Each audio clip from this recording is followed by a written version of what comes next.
40 light-years from Earth, 7 worlds orbit a star so dim that standing on the surface of any of them, you could stare directly at your sun without blinking.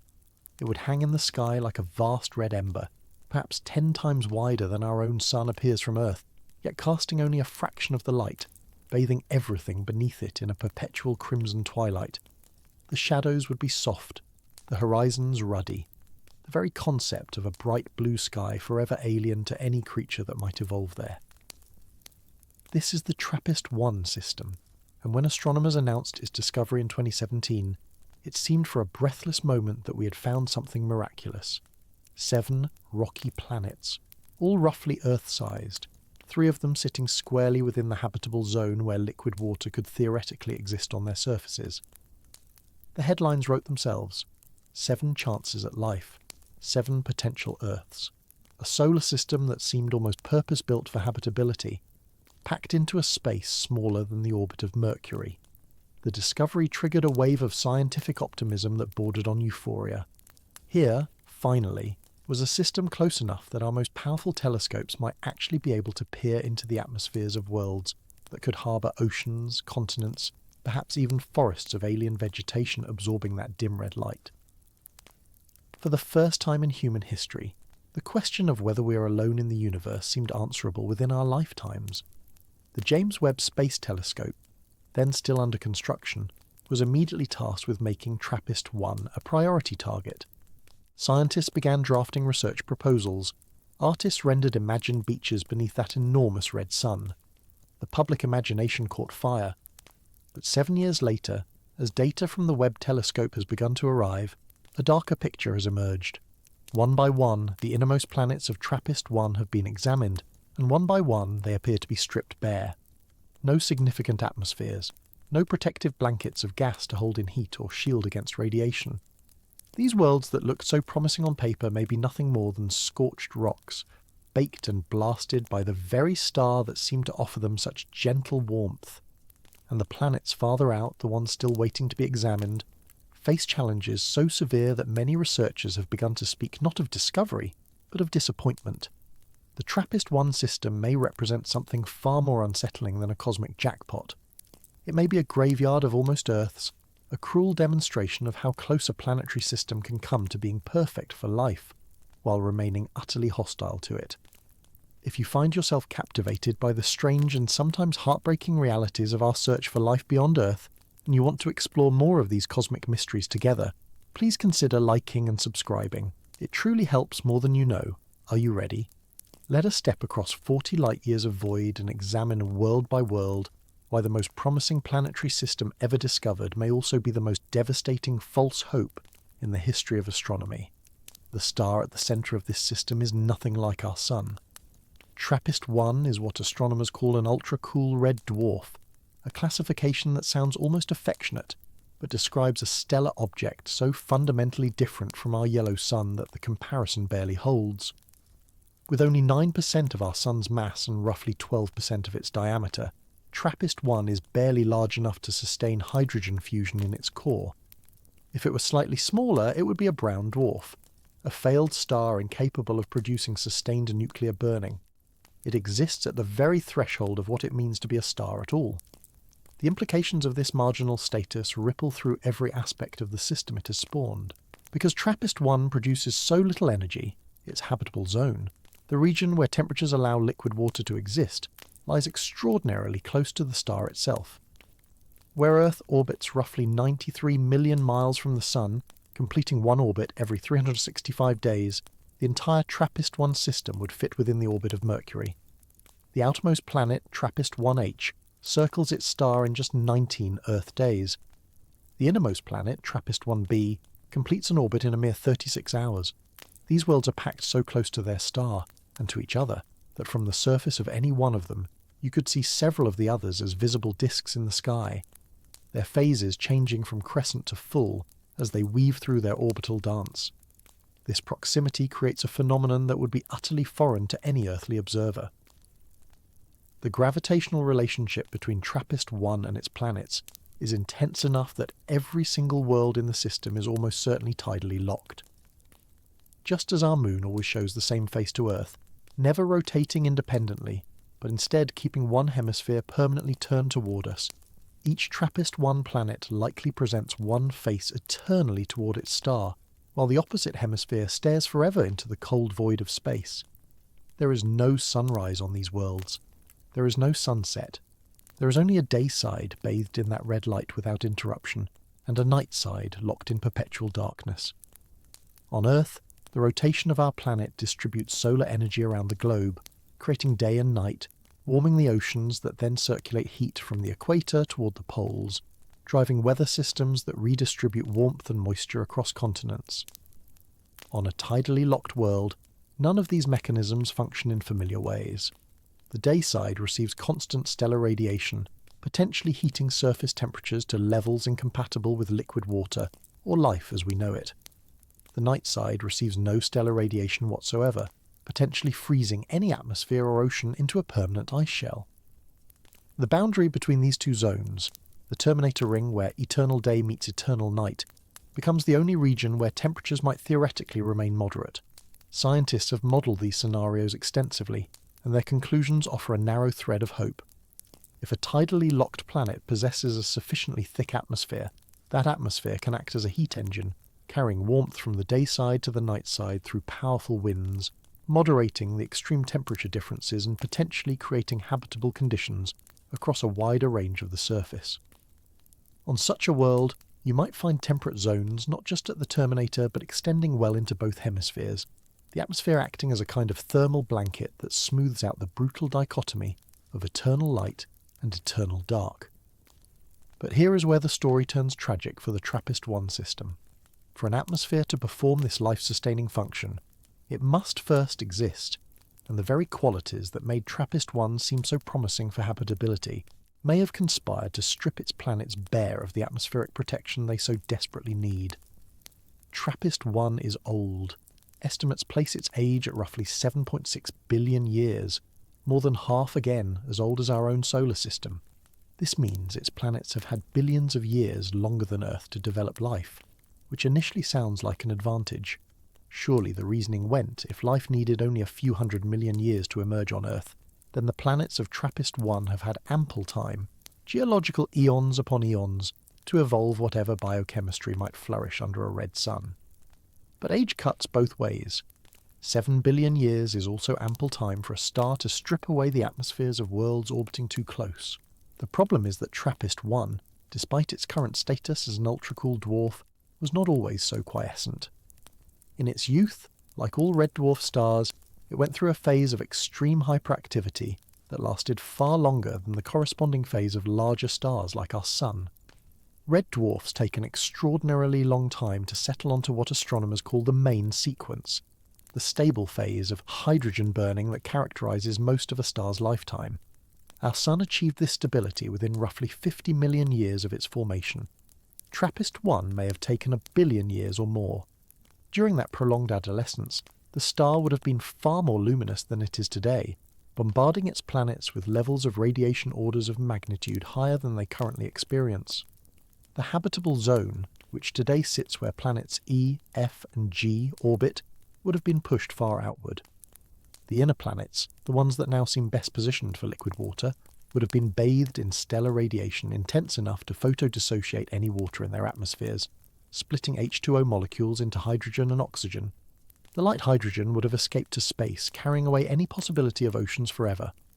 By the time TRAPPIST-1 calmed down, and the habitable zone migrated inward to where these planets orbit, they may have already lost every drop of water they ever possessed. And the abuse did not end with the star's youth.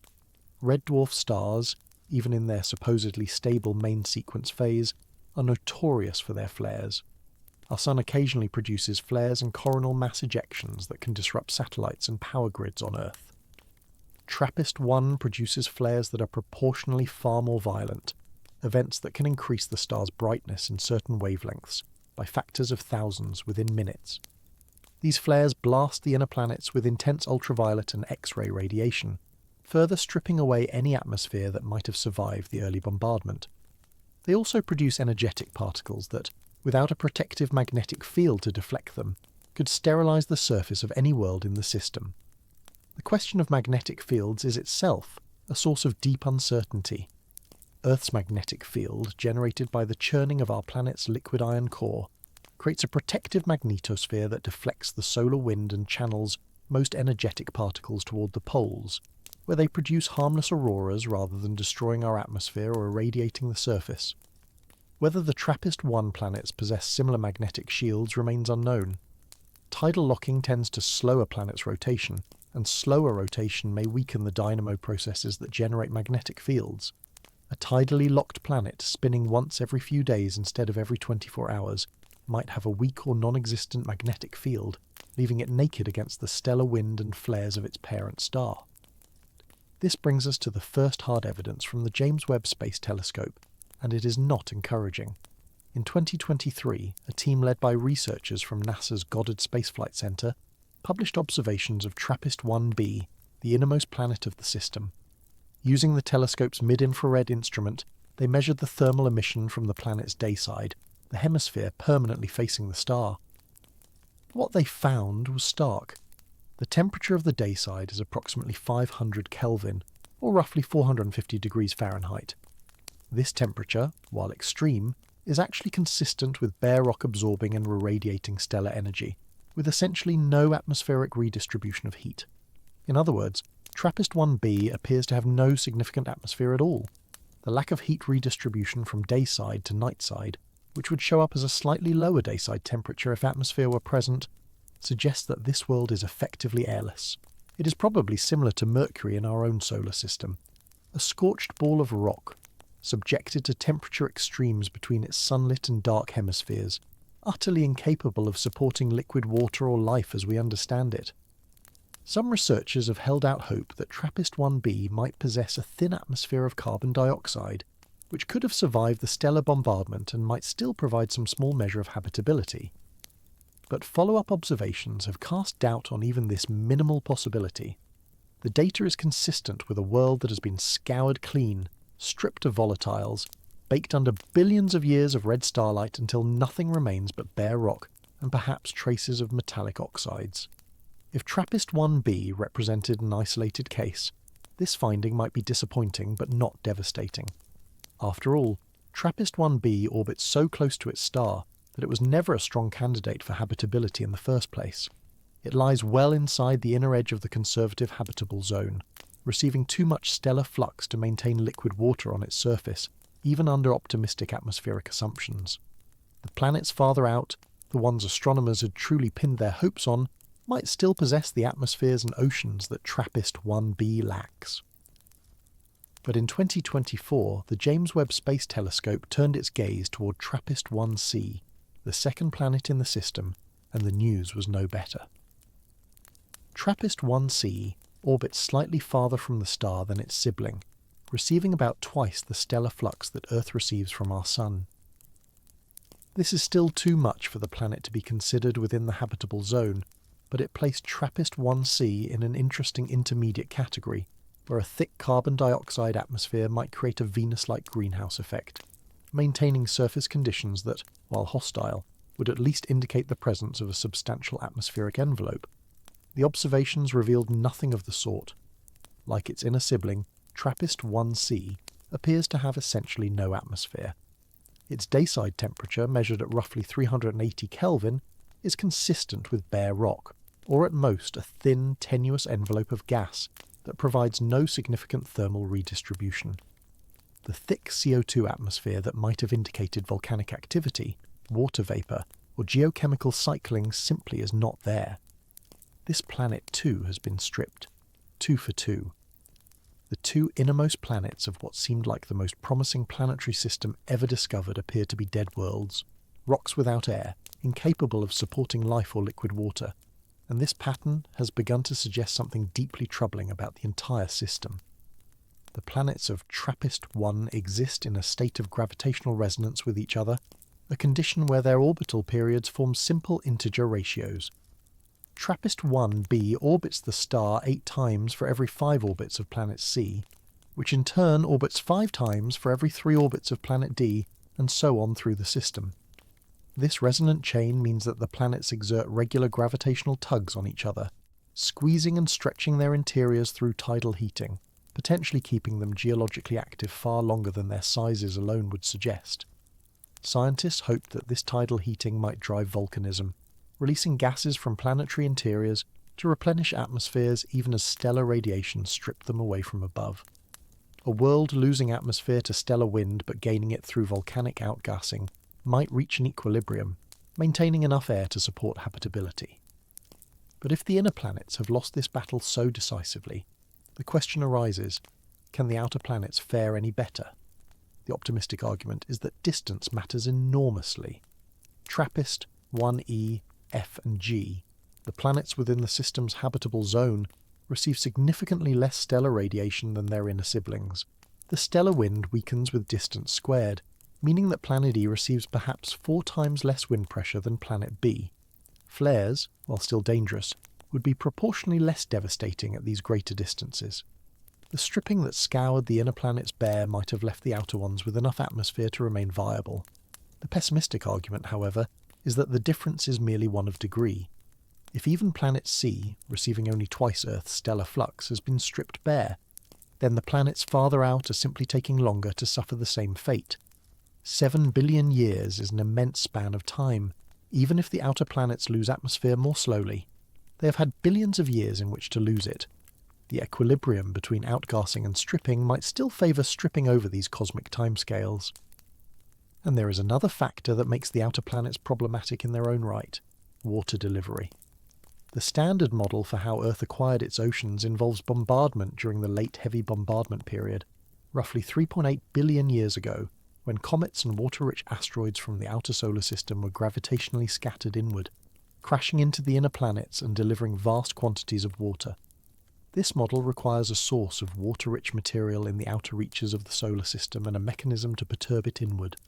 TRAPPIST-1's planetary system is so compact that it may never have had a significant outer reservoir of icy bodies. The entire system fits within the orbit of Mercury. Beyond the outermost planet, TRAPPIST-1H, there may simply be nothing. No asteroid belt, no Kuiper belt, no cloud of icy comets, waiting to deliver water to thirsty worlds. If the planets of TRAPPIST-1 had to form with all the water they would ever possess, and if that water was subsequently stripped away during the star's hyperactive youth, then these worlds may be not only airless, but desiccated, dry to their cores, with no mechanism to replenish what was lost. The picture that emerges is one of profound cosmic irony. The very qualities that made TRAPPIST-1 seem ideal for habitability are the same qualities that may have rendered its planets uninhabitable. The star's low luminosity, which creates a habitable zone close enough for telescopes to study easily, also means that planets must orbit dangerously close to a star known for violent flares. The system's age, which suggested ample time for life to evolve, also means ample time for stellar radiation to strip atmospheres and photodissociate water. The gravitational resonances that keep the planet's orbit stable and drive potential tidal heating also trap them in tight formation, with no outer reservoir of volatiles to replenish what is lost. What we may be witnessing in TRAPPIST-1 is not a cosmic Eden, but a cosmic tragedy, a system that assembled all the right ingredients except one: protection from its own star. These worlds may have been born with water, with atmospheres, perhaps even with the building blocks of life itself. And then, over billions of years, their sun slowly murdered them, stripping away everything that might have made them alive. The James Webb Space Telescope is still collecting data. Observations of the habitable zone planets, particularly TRAPPIST-1, E and F, are ongoing and will take years to fully analyse. These worlds orbit farther out, making their atmospheric signatures more difficult to detect, but also placing them in the zone where survival was most likely. If any planet in this system still possesses an atmosphere capable of supporting life, it will be one of these. The scientific community waits with a mixture of hope and dread for the results. But the results so far have established a pattern that is difficult to ignore. Every planet examined has shown the same signature: bare rock, minimal or no atmosphere, temperatures consistent with stellar heating unmediated by any gaseous envelope. The null results are piling up. The default assumption is shifting. Where once the question was which TRAPPIST-1 planets might be habitable, the question now becoming which might have survived at all. And behind this specific question lies a larger, more troubling implication. TRAPPIST-1 is not unusual. Red dwarf stars like TRAPPIST-1 constitute roughly 75% of all stars in the Milky Way galaxy. They are by far the most common type of star, meaning that most planets in our galaxy orbit stars fundamentally similar to TRAPPIST-1. If red dwarf planets cannot retain atmospheres, if their habitable zones are death traps rather than nurseries for life, then the vast majority of potentially habitable worlds in the universe may be just as dead as TRAPPIST-1b and c appear to be. This possibility has a name among astrobiologists, the red dwarf trap. The idea is that red dwarf stars, despite offering planets potentially habitable for trillions of years due to their slow burning rates, present such severe challenges to atmospheric retention, surface stability, and radiation shielding that life may rarely or never emerge on worlds orbiting them. If this hypothesis is correct, then the universe may be far emptier of life than optimistic projections suggest. The countless red dwarf systems scattered across the galaxy, each potentially harbouring rocky planets in nominal habitable zones, may be a vast graveyard of almost Earths, worlds that came close to life but never quite made it. The TRAPPIST-1 system sits at the centre of this debate precisely because it seemed like the best-case scenario. 7 planets, 3 in the habitable zone, close enough to study in detail with our best instruments. If any red dwarf system was going to show evidence of habitability, this one should have been it. And if TRAPPIST-1's planets are all dead, all stripped bare despite their fortunate positions and their billions of years of potential development, then the implications ripple outward to every similar system in the galaxy. We will examine each of these 7 worlds in turn, walking outward from the scorched inner planets to the frozen outer reaches of the system. We will look at what the James Webb Space Telescope has actually found, what it hopes to find in observations yet to come, and what the absence of detection would mean. We will explore the mechanisms of atmospheric loss, the physics of tidal locking, the radiation environment that bathes these worlds, and the narrow windows of possibility that might still allow for life in places we have not yet looked. But we begin with an understanding that the story of TRAPPIST-1 is not primarily a story of discovery. It is a story of hope confronting reality, of a planetary system that looked perfect on paper and probably is not, of 7 chances at life that may all have been extinguished billions of years before humanity ever existed to wonder about them. The nearest stars are not necessarily our friends. The most common suns in the cosmos may be the cruelest host to life, and the most promising exoplanet system ever found may be teaching us a lesson we did not want to learn, that the universe is very good at building things that look like Earths, and very bad at keeping them alive. Let us begin with the innermost world, TRAPPIST-1b, and trace the evidence of death outward. TRAPPIST-1b occupies a position of remarkable extremity. It orbits its star at a distance of roughly 1.7 million kilometres, or about 1.15 million miles. To place this in context, Mercury, the innermost planet of our solar system, orbits the Sun at an average distance of 58 million kilometres, roughly 34 times farther from our star than TRAPPIST-1b is from its own. At this distance, TRAPPIST-1b completes one orbit in just 1.51 Earth days, making its year shorter than a long weekend on our world. The planet is so close to its star that the stellar radiation it receives, despite TRAPPIST-1's dim output, still amounts to roughly 4 times what Earth receives from our Sun. The discovery of TRAPPIST-1b came in 2016, when astronomers using the TRAPPIST telescope, a Belgian robotic telescope located at La Silla Observatory in Chile, noticed regular dips in the brightness of an otherwise unremarkable ultra-cool dwarf star. These dips occurred when planets passed in front of the star from our perspective, blocking a small fraction of its light in an event called a transit. By carefully measuring the depth and duration of these transits, astronomers could calculate the sizes of the objects passing in front of the star. When the numbers came back, they revealed something extraordinary. Not one planet, but multiple, all roughly Earth-sized, all orbiting in a compact configuration unlike anything seen before.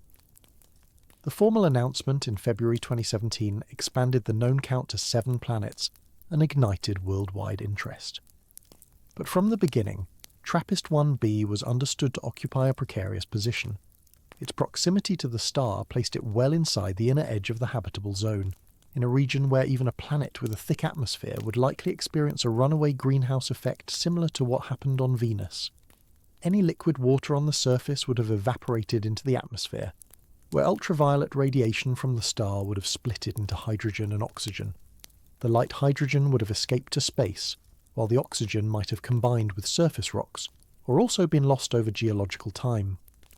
The James Webb observations of 2023 confirmed the worst fears. The telescope measured the infrared light emitted by the planet's dayside as it passed behind the star in a secondary eclipse, a manoeuvre that allows astronomers to subtract the star's light from the combined star plus planet light and isolate the planet's own thermal emission. The temperature they derived, approximately 503 Kelvin, falls squarely in the range expected for a bare rock with no atmospheric heat redistribution. If TRAPPIST-1b had a substantial atmosphere, the dayside temperature would be lower because the atmosphere would carry heat to the night side. The observed temperature suggests that essentially all the absorbed stellar energy is re-radiated from the dayside alone, with nothing to smooth the temperature gradient. The team, led by Thomas Green of NASA's Ames Research Centre, was careful in their conclusions. They noted that the observations cannot absolutely rule out a thin atmosphere, perhaps a tenuous envelope of oxygen or a haze of volcanic compounds. But such an atmosphere, if it exists, provides no significant thermal effects and would be too thin to support any conceivable form of surface life. For all practical purposes, TRAPPIST-1b appears to be a world of bare rock, a body more akin to our moon than to Earth, stripped of any protective envelope it might once have possessed. This finding establishes a baseline for understanding the entire system. If TRAPPIST-1b, receiving 4 times Earth's stellar flux, has lost its atmosphere entirely, then we have a data point for the atmospheric stripping process around red dwarf stars. The question becomes, how does this stripping rate scale with distance from the star? Does it drop off rapidly enough that the outer planets have survived, or does it simply slow down, still grinding away at atmospheric envelopes over the 7 billion year lifetime of the system? The physics of atmospheric escape is complex, but the key processes are relatively well understood. The first and most important is called hydrodynamic escape, sometimes colourfully termed the boiling of an atmosphere. When a planet's upper atmosphere is heated intensely by stellar radiation, the gas molecules gain enough kinetic energy to overcome the planet's gravity and escape into space. This process is most efficient for light gases like hydrogen, which is why worlds that lose their atmospheres often lose their water first. The water molecules are dissociated into hydrogen and oxygen, and the hydrogen streams away into the void. For TRAPPIST-1b, hydrodynamic escape would have been ferocious during the star's early history. Young red dwarfs produce extreme levels of ultraviolet and X-ray radiation, far more than they do in their stable mature phase. TRAPPIST-1, during its first billion years, may have blasted its innermost planets with UV fluxes dozens or even hundreds of times what they experience today. Under that bombardment, any primordial atmosphere of hydrogen and helium would have been stripped away almost immediately, and secondary atmospheres outgassed from volcanic activity would have faced constant erosion. The second major process is called sputtering, a mechanism by which energetic particles from the stellar wind directly knock atmospheric molecules into space. When a high-energy proton or alpha particle from a stellar flare collides with an atmospheric molecule, it can transfer enough momentum to eject that molecule entirely. This process is particularly effective when a planet lacks a magnetic field, because the stellar wind can interact directly with the upper atmosphere rather than being deflected around it. The question of whether TRAPPIST-1b has a magnetic field is unknown. The planet's mass, estimated at roughly 1.37 Earth masses based on transit timing variations, suggests it could have a liquid iron core capable of generating a dynamo. But tidal locking may have slowed the planet's rotation so dramatically that any dynamo has weakened or died. Without a protective magnetosphere, TRAPPIST-1b would be defenceless against both sputtering and direct particle radiation. The third process is thermal escape, in which the hottest molecules in the upper atmosphere simply move fast enough to exceed the planet's escape velocity. This is a slower process than hydrodynamic escape, but continues steadily over geological time. For a planet receiving 4 times Earth's stellar flux, thermal escape alone could remove a substantial atmosphere over billions of years. The cumulative effect of these processes, operating over 7.6 billion years, appears to have been decisive for TRAPPIST-1b. Whatever atmosphere this world once had is now gone or reduced to traces too thin to detect. The planet that remains is a hostile environment by any measure, scorching hot on the day side, likely frozen solid on the night side, bombarded by stellar radiation without any atmospheric buffer. tidally locked so that no region ever experiences the cycle of day and night that drives weather and distributes heat on Earth. And yet, TRAPPIST-1b is not the most intriguing case study in atmospheric loss. That distinction belongs to its neighbour, TRAPPIST-1c, because TRAPPIST-1c occupies a position where survival was not obviously impossible. The second planet orbits at roughly 2.4 million kilometres from its star, about 40% farther out than Planet B. It receives approximately twice the stellar flux that Earth receives from our Sun, placing it in a Venus-like insolation regime. Venus, of course, has a thick atmosphere, a crushing envelope of carbon dioxide that maintains surface temperatures hot enough to melt lead. If TRAPPIST-1c had followed a similar evolutionary path, it would have retained a substantial atmosphere despite its proximity to the star. The observations told a different story. In June 2023, a team of astronomers led by Sebastian Sieber published results that sent a quiet ripple of disappointment through the exoplanet community. Using the same methodology that had revealed TRAPPIST-1b's barren nature, they had measured the thermal emission from TRAPPIST-1c at a wavelength of 15 microns. The results were unambiguous. The planet's dayside temperature registered at approximately 380 Kelvin, roughly 107 degrees Celsius. This temperature was consistent with a world that has little to no atmosphere, a bare rock radiating heat back into space without any insulating blanket of gas to redistribute that energy. The significance of this finding requires careful unpacking. TRAPPIST-1c is not merely another airless rock. It represents a critical test case for understanding atmospheric survival around red dwarf stars because it sits at a distance where a thick atmosphere should have been possible. The planet receives enough stellar energy to maintain warm surface conditions, but not so much that thermal escape should have been catastrophic. Its mass, estimated at approximately 1.38 Earth masses, gives it stronger gravity than Earth, which should help it hold on to atmospheric gases.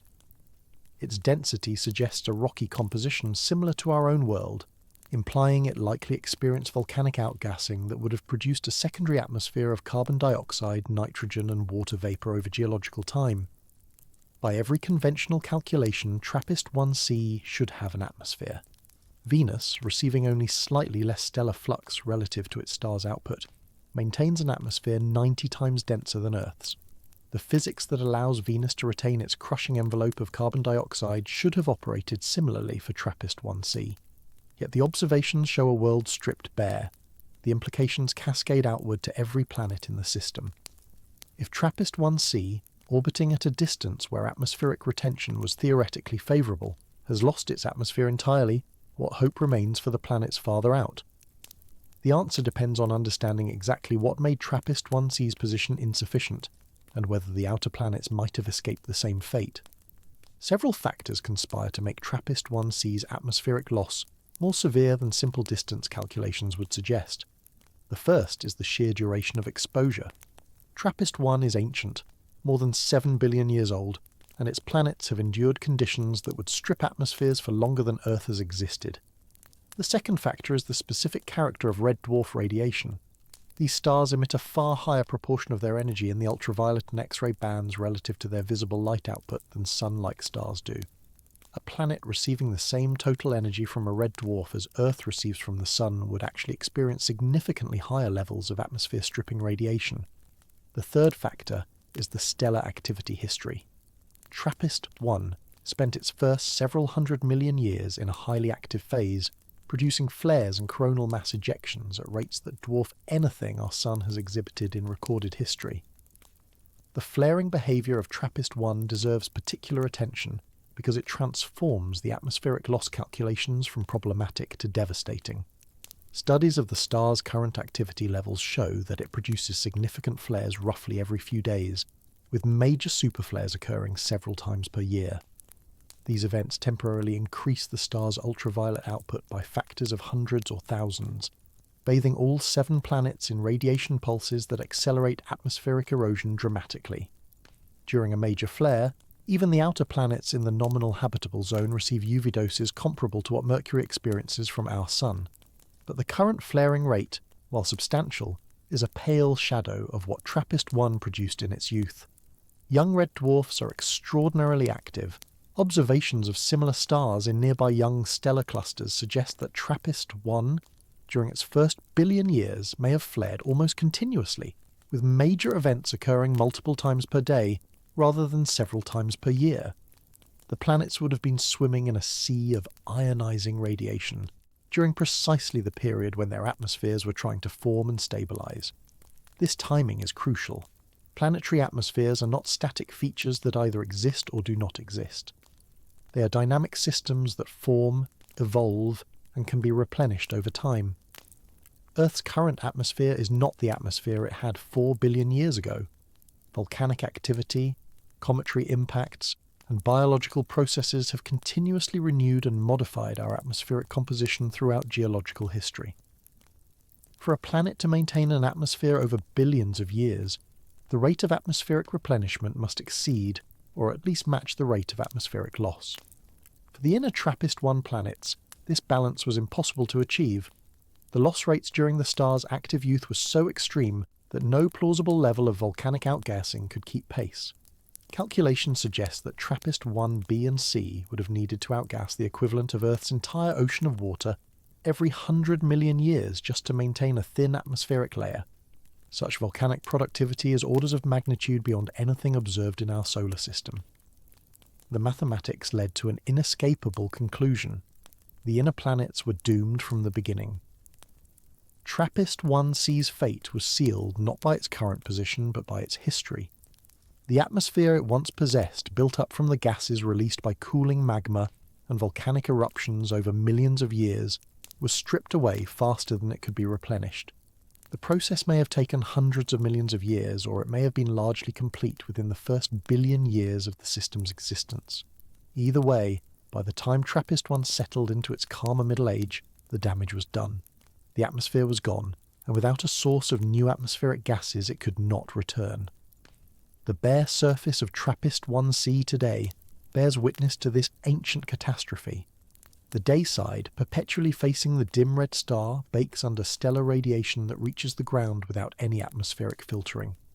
Surface temperatures climb toward the boiling point of water under the direct glare.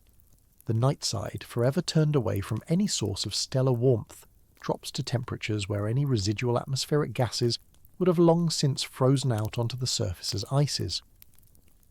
The terminator zone, that narrow ring of perpetual twilight where day meets night, experiences temperature gradients so steep that no weather patterns could smooth them out even if an atmosphere remained to host such patterns. This portrait of TRAPPIST-1c completes the grim picture of the system's inner region. 2 planets, both Earth-sized, both dense and rocky, both positioned where liquid water might theoretically exist under some conditions, both utterly lifeless.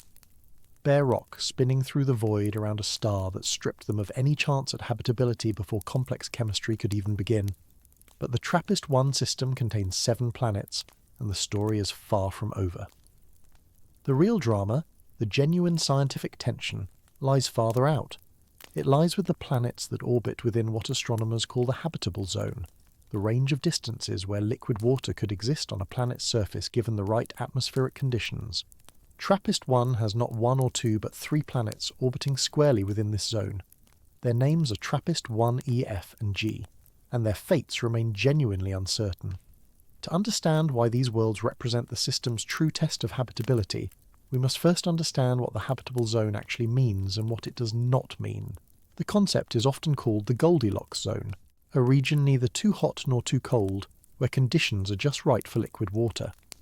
This framing is useful but dangerously misleading. The habitable zone is not a zone of guaranteed habitability. It is a zone of possible habitability, contingent on a host of other factors that can make or break a world's chances. The boundaries of the habitable zone depend entirely on assumptions about atmospheric composition. For a planet with Earth's atmospheric pressure and composition, the habitable zone around TRAPPIST-1 extends from roughly 2.9 million kilometers to about 6.5 million kilometers from the star. But for a planet with a thick carbon dioxide atmosphere, the outer boundary extends much farther because carbon dioxide is an effective greenhouse gas that can maintain warm surface temperatures even at low stellar flux levels. For a planet with a thin or absent atmosphere, The habitable zone shrinks to almost nothing because without a greenhouse effect, surface temperatures plunge well below freezing even at distances where Earth would be comfortable. This is the central paradox of TRAPPIST-1 habitability assessment. The planets can only be habitable if they have atmospheres, but the conditions around the star have been systematically hostile to atmospheric retention for billions of years. The question is not whether TRAPPIST-1e, F and G are within the habitable zone. By any reasonable definition, they are. The question is whether they have managed to retain the atmospheres necessary to make that position meaningful. TRAPPIST-1d offers the first glimpse of this crucial transition zone. The third planet orbits at approximately 3.4 million kilometres from the star, receiving stellar flux roughly 1.1 times what Earth receives from the Sun. This places it at the inner edge of the habitable zone, in a position roughly analogous to Venus, but with crucial differences. Its mass, estimated at 0.39 Earth masses, makes it the smallest planet in the system. Its density is lower than Earth's, suggesting either a water-rich interior or a composition that includes more volatile materials than the inner rocky worlds. The smaller mass of TRAPPIST-1d creates both opportunities and challenges for atmospheric retention. On one hand, lower surface gravity means gases can escape more easily, because the escape velocity is lower. On the other hand, a water-rich composition could mean the planet has interior reservoirs of volatile materials that can continuously replenish the atmosphere through volcanic outgassing. The balance between these factors is unknown, and direct observation remains difficult because TRAPPIST-1d's smaller size produces weaker secondary eclipse signals that are harder to detect against the noise of stellar variability. Current atmospheric models for TRAPPIST-1d span a wide range of possibilities. Some scenarios envision a world that has retained a significant water vapour atmosphere, potentially creating a steam-dominated environment that traps heat effectively, but may also drive a runaway greenhouse effect. Other models suggest the planet has lost most of its atmospheric water to space, leaving behind a thin residual atmosphere of carbon dioxide and nitrogen. Still other analyses propose that TRAPPIST-1d might have lost its atmosphere entirely, joining its inner neighbours in the category of bare, airless rocks. The James Webb Space Telescope has not yet published definitive atmospheric measurements for TRAPPIST-1d. Observations have been conducted, but the analysis remains challenging. The planet's small size, combined with the relatively faint thermal emission from worlds at the inner habitable zone edge, makes the signal-to-noise ratio marginal for current instruments.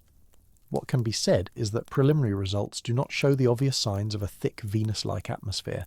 The spectral features that would indicate a massive carbon dioxide envelope appear to be absent. This could mean TRAPPIST-1d has a thin atmosphere, no atmosphere, or an atmosphere with a composition that does not produce strong spectral signatures at the wavelengths being observed. The uncertainty surrounding TRAPPIST-1d makes it a planet of profound scientific interest, but limited current knowledge. It sits at a boundary where theoretical predictions become unreliable and observational constraints remain loose. For the purposes of understanding the system's habitability, TRAPPIST-1d represents a question mark, a world that might be the first in the system to retain significant atmospheric gases, or might simply be another casualty of stellar activity. Its position slightly farther from the star insufficient to save it. The truly critical targets lie one orbit farther out.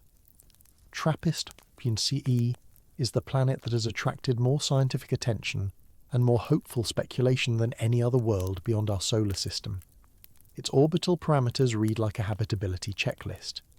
It orbits at approximately 4.6 million kilometres from TRAPPIST-1, receiving stellar flux roughly 66% of what Earth receives from the Sun. Its mass, at 0.69 Earth masses, gives its surface gravity strong enough to retain atmospheric gases over geological timescales. Its density, measured at approximately 5.6 grams per cubic centimetre, suggests a rocky composition with a possible iron core similar in proportion to Earth's interior structure. Its equilibrium temperature, assuming an Earth-like atmosphere, would be roughly 251 Kelvin, or about minus 22 degrees Celsius, cold but well within the range where liquid water can exist with appropriate greenhouse warming. On paper, TRAPPIST-1e is the most Earth-like planet ever discovered around another star. It is closer to Earth in size, mass, density, and stellar flux than any other known exoplanet. If the system contained only this one world, it would still represent one of the most significant astronomical discoveries in history. That it exists alongside 6 other Earth-sized planets, 3 of which share its general habitability characteristics, makes the system almost surreally promising. But the paper specifications do not account for the hostile environment that has shaped TRAPPIST-1E's evolution over 7.6 billion years. The planet has been tidally locked for nearly its entire existence, meaning one hemisphere has faced continuous stellar radiation while the other has remained in permanent darkness. It has been bombarded by stellar flares that produce ultraviolet pulses capable of sterilizing any exposed surface. It has endured the same atmospheric stripping processes that denuded the inner planets, albeit at lower intensities due to its greater distance. The central question for TRAPPIST-1E is whether distance provides sufficient protection. The UV and X-ray flux at TRAPPIST-1E's orbit is roughly 1/6 what TRAPPIST-1C experiences. This is a significant reduction, but not a dramatic one. Atmospheric escape rates scale with the intensity of ionizing radiation, so TRAPPIST-1E should have lost atmosphere at roughly 1/6 the rate of TRAPPIST-1C over the same period.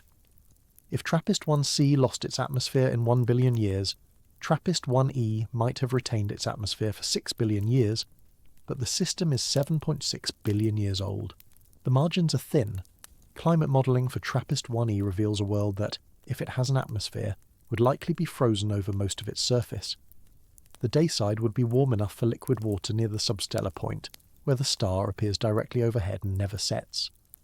A persistent open ocean might exist in this region, surrounded by vast glaciers that extend from the terminator all the way to the night side.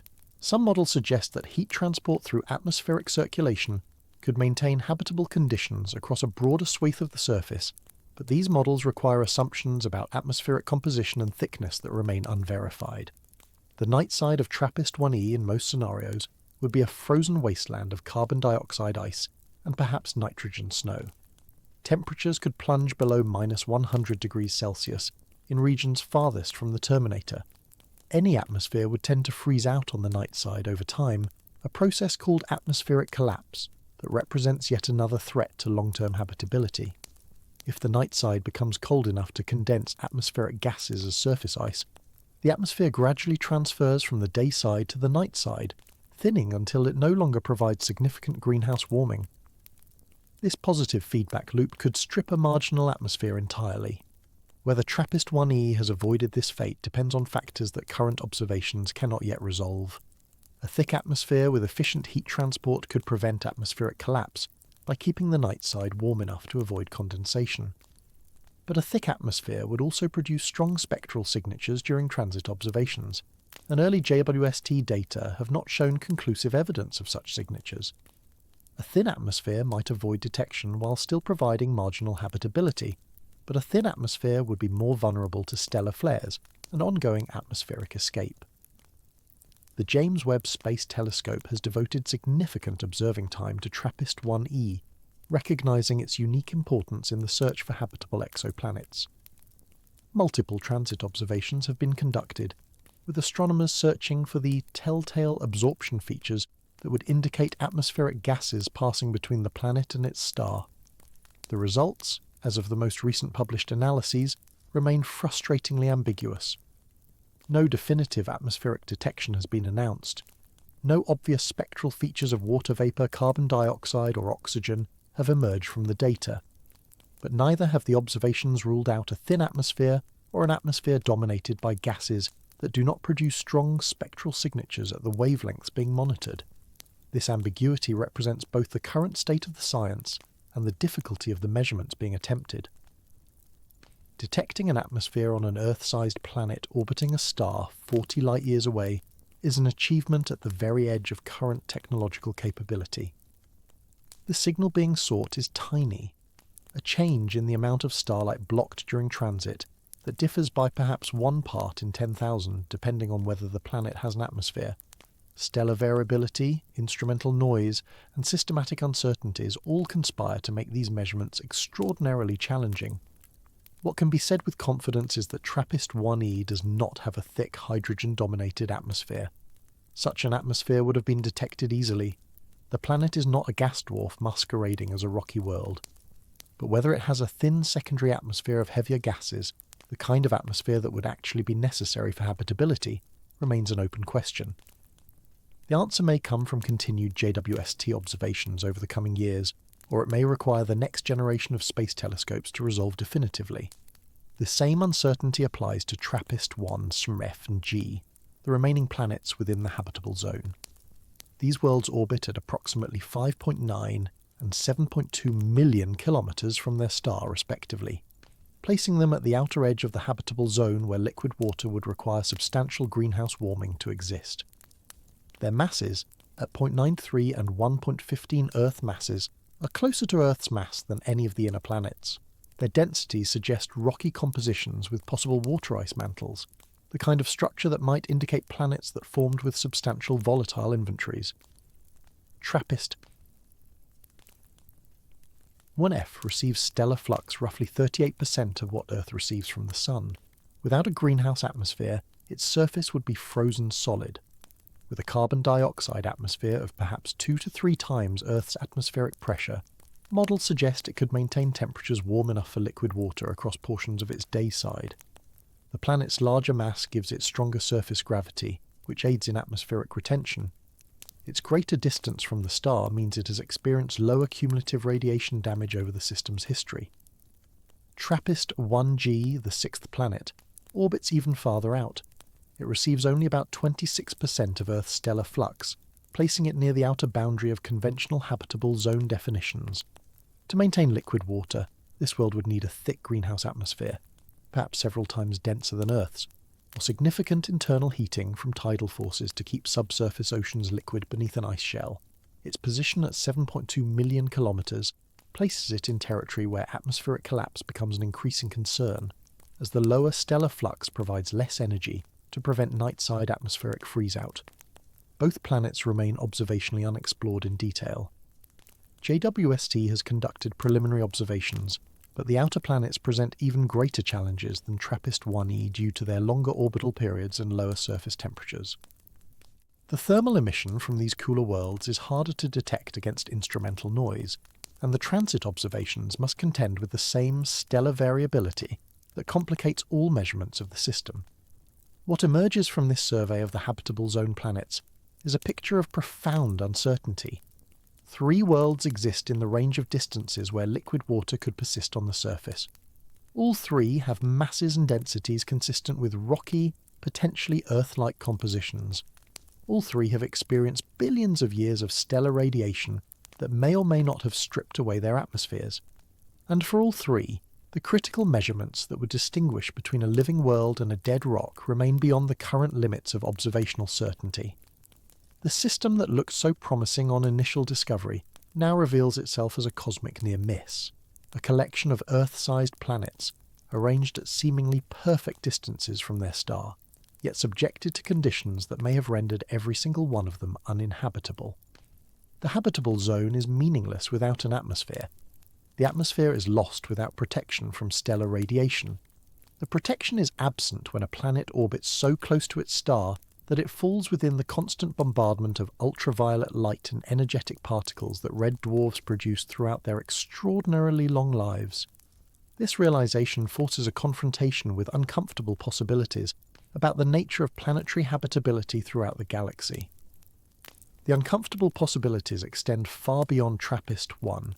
This single system, with its 7 tidally locked worlds, arranged in gravitational resonance around a star that will burn for trillions of years, serves as a test case for understanding the most common type of planetary system in the Milky Way. Red dwarf stars account for approximately 75% of all stars in our galaxy. The planets most likely to be detected in their habitable zones are, by the geometry of the transit method, precisely the planets most likely to be tidally locked and radiation damaged. If TRAPPIST-1's potentially habitable worlds prove to be barren, the implications ripple outward across billions of similar systems scattered throughout the galaxy. But the story of TRAPPIST-1 does not end with the habitable zone. The outermost planet, TRAPPIST-1H, orbits at approximately 9.2 million kilometres from its star, well beyond the conventional boundaries where liquid surface water could exist. This world receives only about 13% of the stellar flux that Earth receives from the Sun. Its equilibrium temperature, in the absence of significant atmospheric greenhouse warming, would hover around -100 degrees Celsius. By any traditional definition, TRAPPIST-1H is too cold for life as we understand it. Yet this frigid outpost may hold keys to understanding the system's formation and evolution that the inner planets cannot provide. TRAPPIST-1H has experienced the lowest cumulative radiation exposure of any planet in the system. Its greater distance from the star means it sits partially outside the most intense regions of stellar wind and ultraviolet bombardment. If any world in this system has retained primordial atmospheric gases from the epoch of planetary formation, if any world has preserved a volatile inventory that the inner planets have long since lost, it would be this frozen sentinel at the system's edge. The planet's mass is estimated at approximately 0.33 Earth masses, making it the least massive of the 7 known worlds. Its density measurements suggest a composition that may include significant water ice, perhaps as much as 10 to 20% of the planet's total mass. This would make TRAPPIST-1 fundamentally different in composition from the inner planets, a world that formed in the colder regions of the protoplanetary disk where ices could condense and accumulate.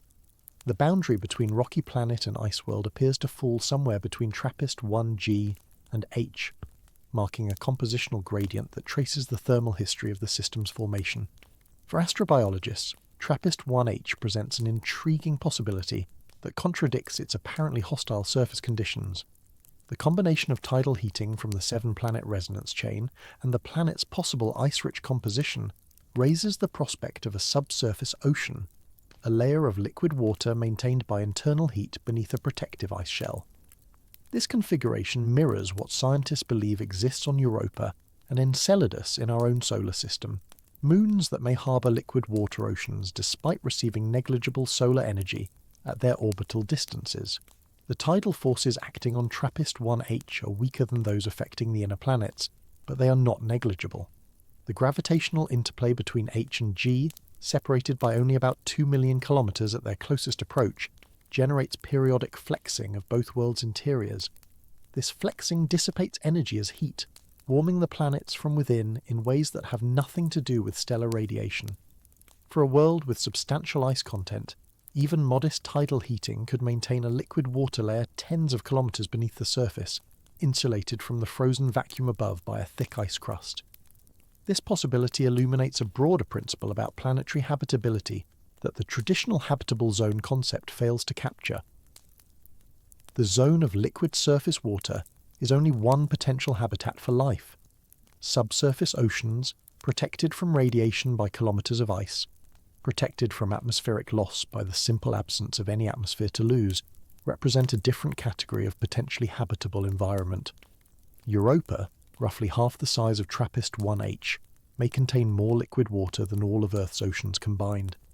If such oceans can harbour life, the habitable volume of the galaxy expands dramatically beyond the narrow shell around each star, where surface temperatures permit liquid water. TRAPPIST-1H is too small and too far from its star for conventional habitability, but it may be perfectly positioned for an alternative form of habitability that astronomers are only beginning to appreciate. The ice shell that would doom any attempt at photosynthesis-based life also provides perfect shielding from the stellar radiation that threatens the inner planets. The frigid surface temperature that would freeze any exposed liquid water also ensures that volatiles cannot escape to space through thermal processes. The very characteristics that make TRAPPIST-1H seem inhospitable by traditional measures may make it the most protected environment in the entire system.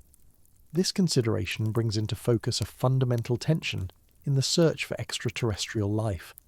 The biosignatures that astronomers hope to detect with JWST and future telescopes are atmospheric biosignatures, gases like oxygen, methane and ozone that would accumulate in a planet's atmosphere if life were present and metabolically active.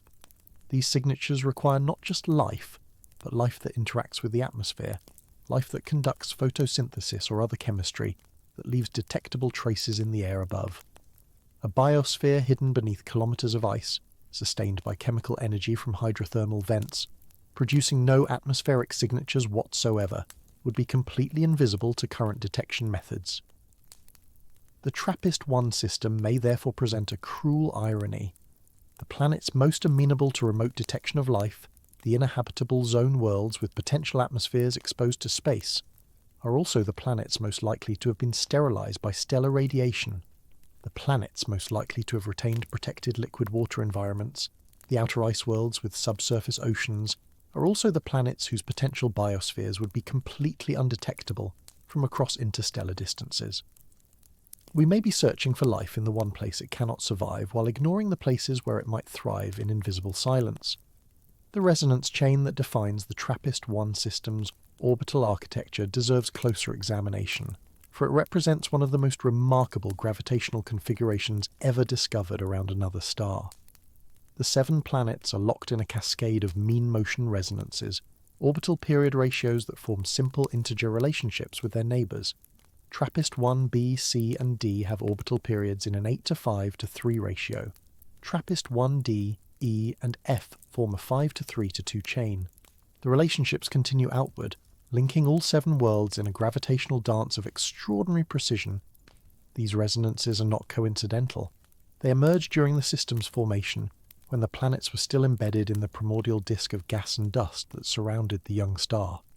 As the planets migrated inward through this disk, gravitational interactions captured them into resonant configurations, each planet's orbital period becoming locked to its neighbours through repeated gravitational tugs at precisely timed intervals. The probability of 7 planets randomly achieving such a configuration is vanishingly small. The resonance chain is a fossil record of the system's early history, preserved in the clockwork precision of orbital mechanics. The chain also implies something profound about the system's long-term stability. For nearly 8 billion years, these 7 worlds have orbited in gravitational harmony, never approaching close enough to perturb each other into chaos, never drifting apart to break the resonant links. The configuration is not merely stable, it is a local minimum in gravitational energy, a natural attractor that the system settled into during formation and has maintained ever since. Computer simulations of the system's future evolution suggest the resonance chain could persist for many billions of years more, perhaps for longer than the current age of the universe. This stability has implications for habitability that cut both ways. On one hand, orbital stability is a prerequisite for the long-term climate stability that complex life seems to require. Earth has maintained liquid water on its surface for nearly 4 billion years, a feat that requires not just appropriate distance from the Sun, but also a stable orbit that keeps that distance roughly constant over geological timescales. The TRAPPIST-1 planets, locked in their resonant chain, have experienced similar orbital stability for even longer. If any of these worlds ever possessed conditions suitable for life, those conditions would have persisted across vast spans of time, providing ample opportunity for life to emerge and evolve. On the other hand, the same resonance chain that provides orbital stability also generates the tidal heating that may have contributed to atmospheric loss. The gravitational interactions between planets in resonance cause their orbits to remain slightly non-circular, maintaining a persistent eccentricity that drives continuous tidal flexing. This flexing generates heat, which for the innermost planets may have contributed to volcanic outgassing and atmospheric escape. The system's stability is not a static equilibrium but a dynamic balance, energy continuously flowing from orbital motion into planetary interiors, from planetary interiors into atmospheres, from atmospheres into space. The beautiful clockwork that defines the system is also a mechanism for planetary transformation, slowly grinding away at atmospheric inventories over billions of years. The detection and characterization of the TRAPPIST-1 system required the combination of multiple observational techniques, each revealing aspects of the system that others could not access. The transit method provided the initial discovery, revealing planets as periodic dips in stellar brightness as they passed in front of their star. Transit timing variations, the small deviations in transit times caused by gravitational interactions between planets, revealed the resonance chain and provided constraints on planetary masses. Infrared observations with the Spitzer Space Telescope, accumulated over thousands of hours of observation time, refined the orbital parameters and revealed the 7th planet, TRAPPIST-1H, whose longer orbital period made initial detection challenging. JWST's contribution to understanding this system cannot be overstated. The telescope's infrared sensitivity allows it to measure thermal emission from the planets themselves, not just the starlight they block during transit. This thermal emission is the key to characterizing planetary atmospheres. for the spectrum of light emitted by a warm planet carries the fingerprints of any gases present in its atmosphere. Carbon dioxide absorbs infrared light at characteristic wavelengths. Water vapour has its own distinctive signature. Ozone, methane, ammonia, each gas would leave detectable traces in the thermal emission spectrum if present in sufficient quantities. The observations of TRAPPIST-1b and c that revealed the absence of thick atmospheres used precisely this technique. By measuring the infrared brightness of each planet at specific orbital phases, astronomers determined the day-side temperature with enough precision to conclude that little atmospheric redistribution was occurring. A planet with a thick atmosphere would transport heat from its day side to its night side, reducing the temperature contrast between hemispheres. A planet without an atmosphere would show extreme temperature differences, with the day side heated to several hundred degrees, while the night side freezes toward absolute zero. The measured temperatures pointed toward the airless case, though with uncertainties that prevent absolute certainty. For the outer planets, including the habitable zone worlds, the thermal emission technique faces greater challenges. Lower surface temperatures mean less infrared emission, reducing the signal that must be detected against instrumental noise and stellar contamination. The star itself, despite being far cooler than our Sun, still outshines its planets, by factors of thousands to millions in the infrared. Extracting the planetary signal from this overwhelming stellar glare requires observation strategies that exploit the orbital motion of each planet, building up signal through repeated measurements across multiple orbits. The timescales involved in this observational campaign extend across years. A single transit of TRAPPIST-1e lasts approximately 50 minutes, providing less than an hour of useful data per orbital period. The orbital period itself is only about 6 days, but achieving the signal-to-noise ratio necessary to detect atmospheric constituents requires stacking dozens or hundreds of individual transits. Weather and scheduling constraints on JWST mean that only a fraction of available transits can actually be observed. The patient accumulation of data, transit by transit, observation by observation, will continue for years before definitive answers emerge. This pace of discovery stands in stark contrast to the excitement that accompanied the system's initial detection. When the TRAPPIST-1 planets were announced in 2017, the scientific community and public alike responded with enthusiasm that bordered on euphoria. 7 Earth-sized planets, 3 in the habitable zone, arranged around a nearby star, the configuration seemed almost too perfect. Media coverage frequently described the system as the best target for finding extraterrestrial life, the most promising candidate for a second Earth. The reality that has emerged through careful observation is more sobering. The planets are there. The habitable zone is real, but the conditions that would actually allow life to thrive appear increasingly unlikely to exist. This trajectory from optimism to cautious pessimism reflects a broader pattern in the search for habitable exoplanets. The discovery of each new system generates headlines proclaiming potential habitability. The detailed follow-up observations, conducted over years with the most powerful instruments available, gradually reveal the obstacles that make habitability improbable. Kepler 186f, announced as the first Earth-sized planet in a habitable zone, orbits a star that bombards it with extreme radiation. Proxima Centauri b, the nearest known exoplanet to Earth, experiences flares that would strip any atmosphere within hundreds of millions of years. The promising candidates, one by one, show their flaws upon closer inspection. TRAPPIST-1 represents this pattern at its starkest. Never before has a system with so many apparently habitable planets been subjected to such intensive scrutiny. Never before have the obstacles to red dwarf habitability been illustrated with such painful clarity. The 7 planets serve as a natural laboratory for understanding how stellar radiation, tidal locking, and proximity to a host star combine to shape planetary environments. The lessons learned here will inform the interpretation of every future red dwarf planetary system discovered. The question of whether any planet in the TRAPPIST-1 system harbours life may ultimately prove unanswerable with current technology.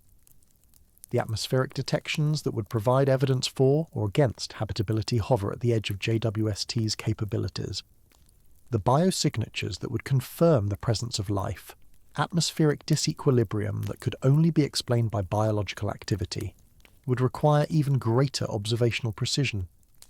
Future telescopes, Perhaps the extremely large telescope under construction in Chile, perhaps space-based observatories not yet designed, may eventually provide the resolution necessary to peer into these atmospheres and measure their compositions with confidence. Until then, the TRAPPIST-1 system remains suspended between possibility and probability, a collection of worlds that might be habitable, but probably are not. The cruel, near-miss quality of the system becomes more apparent the longer one contemplates its architecture. Every element required for habitability appears to be present in some form. Rocky planets of appropriate size exist. The habitable zone is populated. Liquid water could theoretically persist. The star will burn steadily for trillions of years, providing unimaginable spans of time for life to emerge and evolve. Yet each of these elements is accompanied by a fatal asterisk. The rocky planets may lack atmospheres. The habitable zone may be meaningless without atmospheric protection. The liquid water may have evaporated billions of years ago. The trillions of years of stellar burning also mean trillions of years of radiation bombardment. The system has everything and nothing simultaneously. This tension between potential and reality defines the current era of exoplanet research. The Kepler mission and its successors have revealed that planets are common, that rocky planets are common, that rocky planets in habitable zones are common. What remains unknown is whether any of these common planets actually host the conditions necessary for life. The gap between detecting a planet and characterizing its environment spans orders of magnitude in observational difficulty. We can count exoplanets by the thousands. We can describe their orbits and masses with precision, but we cannot yet answer the fundamental question of whether any of them are truly habitable. TRAPPIST-1 was supposed to help answer that question. Its proximity, its multiple planets, its convenient orbital geometry all seem to conspire to provide the perfect test case. The answer emerging from years of observation is not the definitive confirmation or denial that scientists hoped for, but rather a deepening appreciation for the complexity of the problem. Habitability is not a binary state that can be determined by distance from a star. It is the product of geological history, atmospheric evolution, stellar activity, magnetic field strength, planetary composition, and countless other factors that interact in ways scientists are only beginning to understand. A planet that looks perfect on paper may have experienced an evolutionary pathway that led nowhere compatible with life. A planet that looks hostile may harbour unexpected refugia, where life could persist. The search for these unexpected refugia has driven some of the most creative thinking in astrobiology.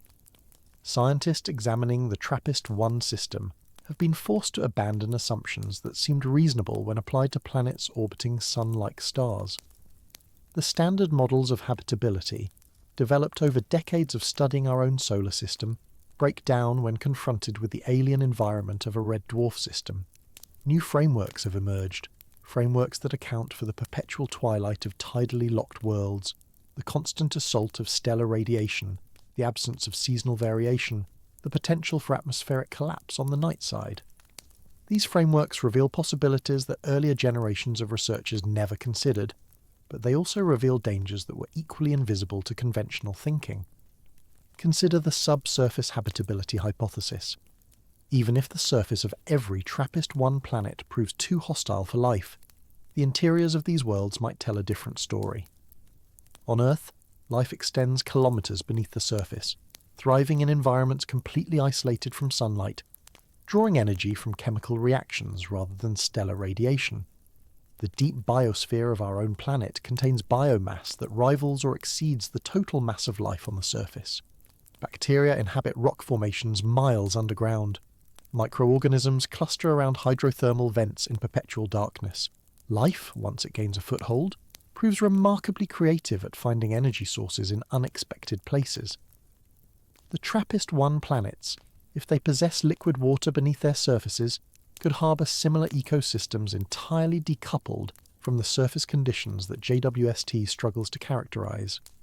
Tidal heating generated by gravitational interactions with the host star and neighbouring planets could maintain liquid water beneath icy crusts. The proximity of the planets to each other and to their star creates tidal forces that flex and squeeze their interiors, generating heat through friction. This same mechanism keeps the interior of Jupiter's moon Europa liquid despite surface temperatures that would freeze any exposed water instantly. The geological activity implied by tidal heating could provide the chemical gradients that life requires, the boundaries between hot and cold, reduced and oxidized, that allow organisms to extract energy from their environment. This possibility offers a form of hope, but it is a hope that places life tantalizingly beyond the reach of observation. Subsurface oceans reveal nothing to telescopes trained on planetary atmospheres.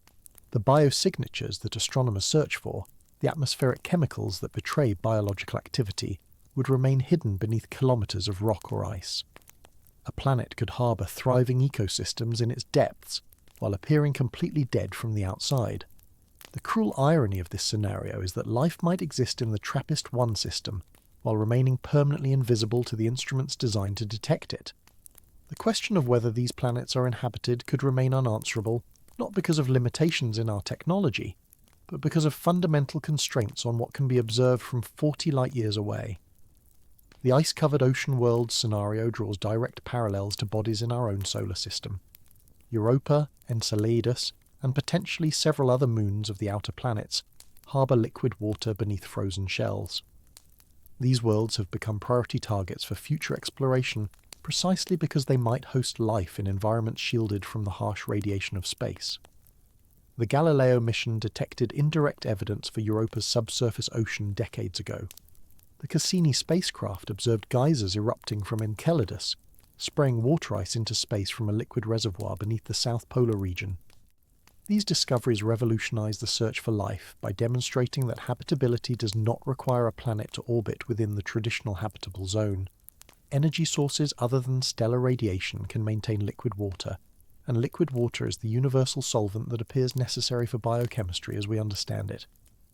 The TRAPPIST-1 planets might represent this alternative pathway to habitability, but with a crucial difference.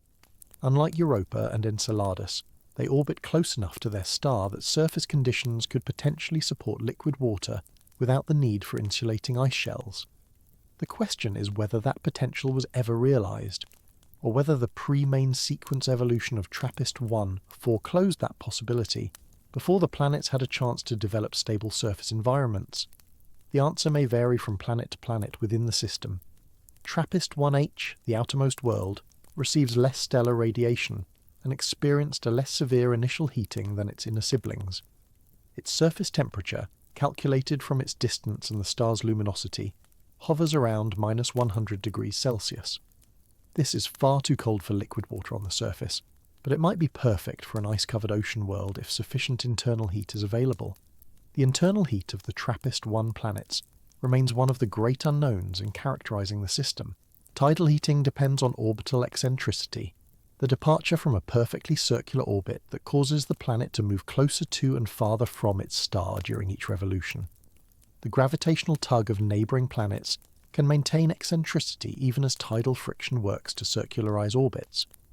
The TRAPPIST-1 planets occupy a resonant chain, their orbital periods related by simple ratios, and this resonance both stabilizes the system and allows eccentricities to persist. Modelling the tidal heating in such a complex system requires assumptions about the internal structure and composition of each planet, assumptions that current data cannot fully constrain. Estimates vary by orders of magnitude. The innermost planets might experience heating intense enough to drive global volcanism, or they might be geologically dead. The range of uncertainty spans the difference between a world actively resurfacing itself and a frozen relic unchanged for billions of years. The volcanic possibility introduces its own complexities. On Earth, volcanic activity replenishes atmospheric gases, counteracting the processes that strip atmospheres away. The carbon dioxide cycling between atmosphere, ocean and rock that regulates Earth's long-term climate depends on plate tectonics and volcanic outgassing. A volcanically active TRAPPIST-1 planet might be able to rebuild an atmosphere even after suffering losses to stellar wind and flares. The question is whether the rebuilding rate could match or exceed the stripping rate. Calculations suggest that for the innermost planets, the answer is almost certainly no. The radiation environment is simply too intense. For the outer planets, the calculation is less clear-cut. A planet like TRAPPIST-1e or TRAPPIST-1f, positioned in the more favourable regions of the habitable zone, might achieve a balance where volcanic outgassing maintains a thin but persistent atmosphere. This theoretical possibility must be weighed against the JWST observations that have thus far failed to detect substantial atmospheres. The telescopes do not directly image planetary atmospheres. Instead, they rely on transmission spectroscopy, measuring the subtle changes in starlight as it filters through a planet's atmosphere during transit. This technique is exquisitely sensitive to certain atmospheric components, particularly those that absorb strongly at infrared wavelengths. Carbon dioxide leaves a distinctive fingerprint. Methane, water vapour, and ozone each produce characteristic absorption features. The absence of these features in the data can mean one of two things. Either the atmosphere is genuinely absent or extremely thin, or the atmosphere is present but composed of gases that do not produce detectable signatures at the wavelengths observed. The latter possibility keeps a sliver of hope alive for TRAPPIST-1 planetary atmospheres. Nitrogen, the dominant component of Earth's atmosphere, is nearly invisible to infrared spectroscopy. An atmosphere composed primarily of nitrogen with only trace amounts of absorbing species would be difficult to detect even with JWST's precision. Such an atmosphere would not necessarily be hospitable to life as we know it. Earth's atmosphere is hospitable precisely because it contains abundant oxygen, a byproduct of photosynthesis, and sufficient carbon dioxide to maintain temperatures above freezing. A pure nitrogen atmosphere would provide surface pressure but little else. Still, even an atmosphere of the wrong composition would represent a discovery of profound importance. It would demonstrate that atmospheric retention is possible around TRAPPIST-1 planets, opening the door to follow-up investigations with future telescopes better equipped to characterize atmospheric composition. The instrument limitations of even the most advanced current telescopes illustrate how far humanity still must travel on the road to answering questions about exoplanet habitability. JWST represents a quantum leap beyond any previous observatory. Its 6.5-metre segmented mirror collecting light with an area 6 times larger than the Hubble Space Telescope. Its position at the second Lagrange point, 1,000,000 miles from Earth in the opposite direction from the Sun, shields it from the thermal noise that would corrupt infrared observations from any terrestrial location. The engineers who designed it and the scientists who operate it have pushed the technology to its theoretical limits. Yet even at these limits, the signals from TRAPPIST-1 planetary atmospheres dance at the edge of detectability. Each observation requires dozens of transits stacked together to reduce statistical noise to acceptable levels. Each transit lasts only minutes to tens of minutes, a brief window during which the planet's atmosphere intercepts a tiny fraction of the star's light. The total signal sought is a change of perhaps 1 part in 10,000 in the already faint light of a star 40 light-years distant. The remarkable fact is that this observation is possible at all. A generation ago it would have been dismissed as science fiction. 2 generations ago the very existence of exoplanets remained unconfirmed. The progress from complete ignorance of worlds beyond our solar system to detailed atmospheric characterization of rocky planets in other systems has occurred within a single human lifetime. This trajectory suggests that future generations will possess observational capabilities as unimaginable to us as JWST would have been to astronomers of the 1960s.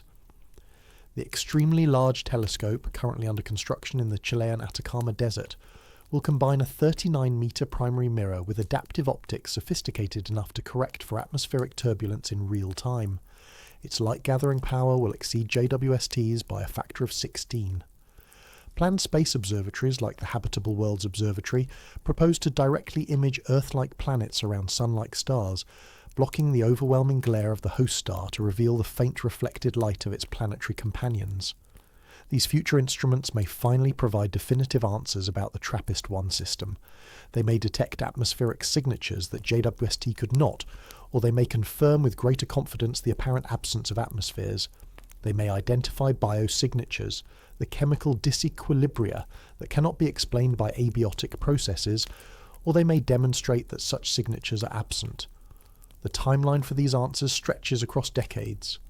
The extremely large telescope will see first light in the late 2020s, but achieving the sensitivity necessary for detailed exoplanet characterization will require years of calibration and observation. The Habitable Worlds Observatory, if funded and constructed on schedule, might launch in the 2040s. A generation of scientists may spend their entire careers investigating questions that the current generation can only frame. The TRAPPIST-1 system may remain in its current state of suspended uncertainty for longer than some of the researchers studying it have been alive. This long timeline stands in stark contrast to the instantaneous satisfaction that discovery announcements seem to promise. When news outlets reported the detection of 7 Earth-sized planets in the TRAPPIST-1 habitable zone, the implication seemed to be that the question of their habitability would soon be answered.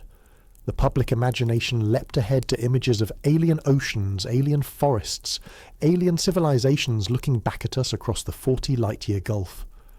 The scientific reality unfolds at a slower pace. Each observation requires months of planning and execution. Each result requires years of analysis and verification. The peer review process that ensures scientific credibility takes additional time. The picture emerges not as a sudden revelation, but as an incremental accumulation of evidence, each piece adding slightly to the total understanding, while also raising new questions that require further investigation. The incremental nature of this process explains why the assessment of TRAPPIST-1 habitability has shifted gradually from cautious optimism to cautious pessimism over the years since discovery. Early announcements emphasized the system's unique position as a test case for red dwarf habitability. The 7 planets were described as rocky, Earth-sized, potentially habitable. The language of possibility dominated the discussion. As observations accumulated and atmospheric signals failed to materialize, the emphasis shifted. Recent publications focus on the challenges facing habitability, the pre-main sequence luminosity evolution, the stellar flare activity, the tidal locking, the apparent absence of thick atmospheres. The language of probability has replaced the language of possibility. What might be has given way to what likely is. The system that once represented the best hope for finding nearby habitable worlds now represents the best characterized example of how difficult habitability around red dwarfs may prove to be. This shift should not be interpreted as failure. The scientific method does not promise answers that human beings want to hear. It promises answers that correspond to reality. If reality dictates that the TRAPPIST-1 planets are inhospitable, then documenting that inhospitability represents scientific success, not scientific failure. The negative result eliminates possibilities, constraining the space of parameters where habitability might exist. If life cannot persist around red dwarfs like TRAPPIST-1, then the search for inhabited worlds must focus elsewhere. If the obstacles facing the TRAPPIST-1 planets are representative of obstacles facing all red dwarf planets, then the majority of apparently habitable worlds in the galaxy may prove to be mirages, beautiful from a distance, but barren upon closer inspection. The implications extend far beyond a single planetary system. Red dwarfs constitute approximately 75% of all stars in the Milky Way. If planets orbiting these stars cannot sustain life, then 3/4 of the galaxy's stellar real estate is effectively excluded from the search for extraterrestrial biology. The remaining 25%, the Sun-like stars and the hotter, more massive stars, present their own challenges. Hotter stars burn through their fuel more quickly, potentially not providing enough time for complex life to evolve before the star dies. Sun-like stars offer the most promising environments, but they are rarer, and their habitable zones are farther from the star, making planetary detection and characterization more difficult. The optimistic estimates of habitable planet abundance that emerged from early Kepler results may require substantial revision downward if red dwarf habitability proves to be consistently compromised. This sobering possibility has led some researchers to propose alternative frameworks for understanding the distribution of life in the cosmos. Perhaps life is not evenly distributed across all potentially habitable environments.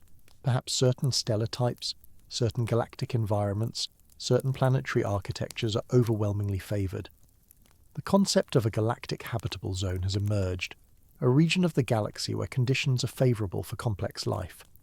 Too close to the galactic centre, the density of stars and the frequency of supernovae might sterilise planets before life can take hold. Too far from the centre, the abundance of heavy elements necessary for rocky planet formation might be insufficient. The Sun sits comfortably within this hypothesized habitable zone, a medium-mass star in a region of moderate stellar density, orbited by a rocky planet with a protective magnetic field and an atmosphere precisely suited to liquid water. The question that haunts discussions of habitability is whether Earth represents a common outcome or a rare exception. The mediocrity principle, the assumption that Earth is not special, has guided astronomical thinking for centuries. Copernicus displaced Earth from the centre of the solar system. Later astronomers displaced the Sun from the centre of the galaxy. The galaxy itself proved to be one of billions in the observable universe. At each step, the apparent uniqueness of our position dissolved into cosmic ordinariness. The expectation that life would prove similarly common follows naturally from this intellectual trajectory. If Earth is not special, then the conditions that gave rise to life on Earth should be common, and life should be abundant throughout the cosmos. The TRAPPIST-1 system challenges this expectation not by proving that life is rare, but by demonstrating that habitability is more fragile than surface appearances suggest. 7 planets that look habitable on paper may all be sterile in reality. The conditions required for life may be far more restrictive than the simple presence of rock and liquid water. The mediocrity principle may apply to planets and stars while failing to apply to life itself. Earth might be an ordinary planet orbiting an ordinary star in an ordinary galaxy, and yet the emergence of life on Earth might represent an extraordinary stroke of luck, a convergence of circumstances that has not been repeated anywhere else within observable reach. This possibility, sometimes called the rare Earth hypothesis, posits that, while simple microbial life might be common, the complex multicellular life that eventually gave rise to intelligence is vanishingly rare. The argument rests on the numerous factors that had to align for Earth to become the world it is today. The stabilizing influence of a large moon that moderates axial tilt, the protective magnetic field generated by a liquid iron core, the plate tectonics that recycle atmospheric carbon and prevent runaway greenhouse warming, the Jupiter in the outer solar system that gravitationally deflects comets and asteroids that might otherwise bombard the inner planets, the Sun's relative stability compared to more active stars, the 4 billion years of relatively undisturbed evolution since the origin of life. Each factor seems individually unremarkable, but the combination of all factors might be extraordinarily improbable. The TRAPPIST-1 planets lack several of these factors by default.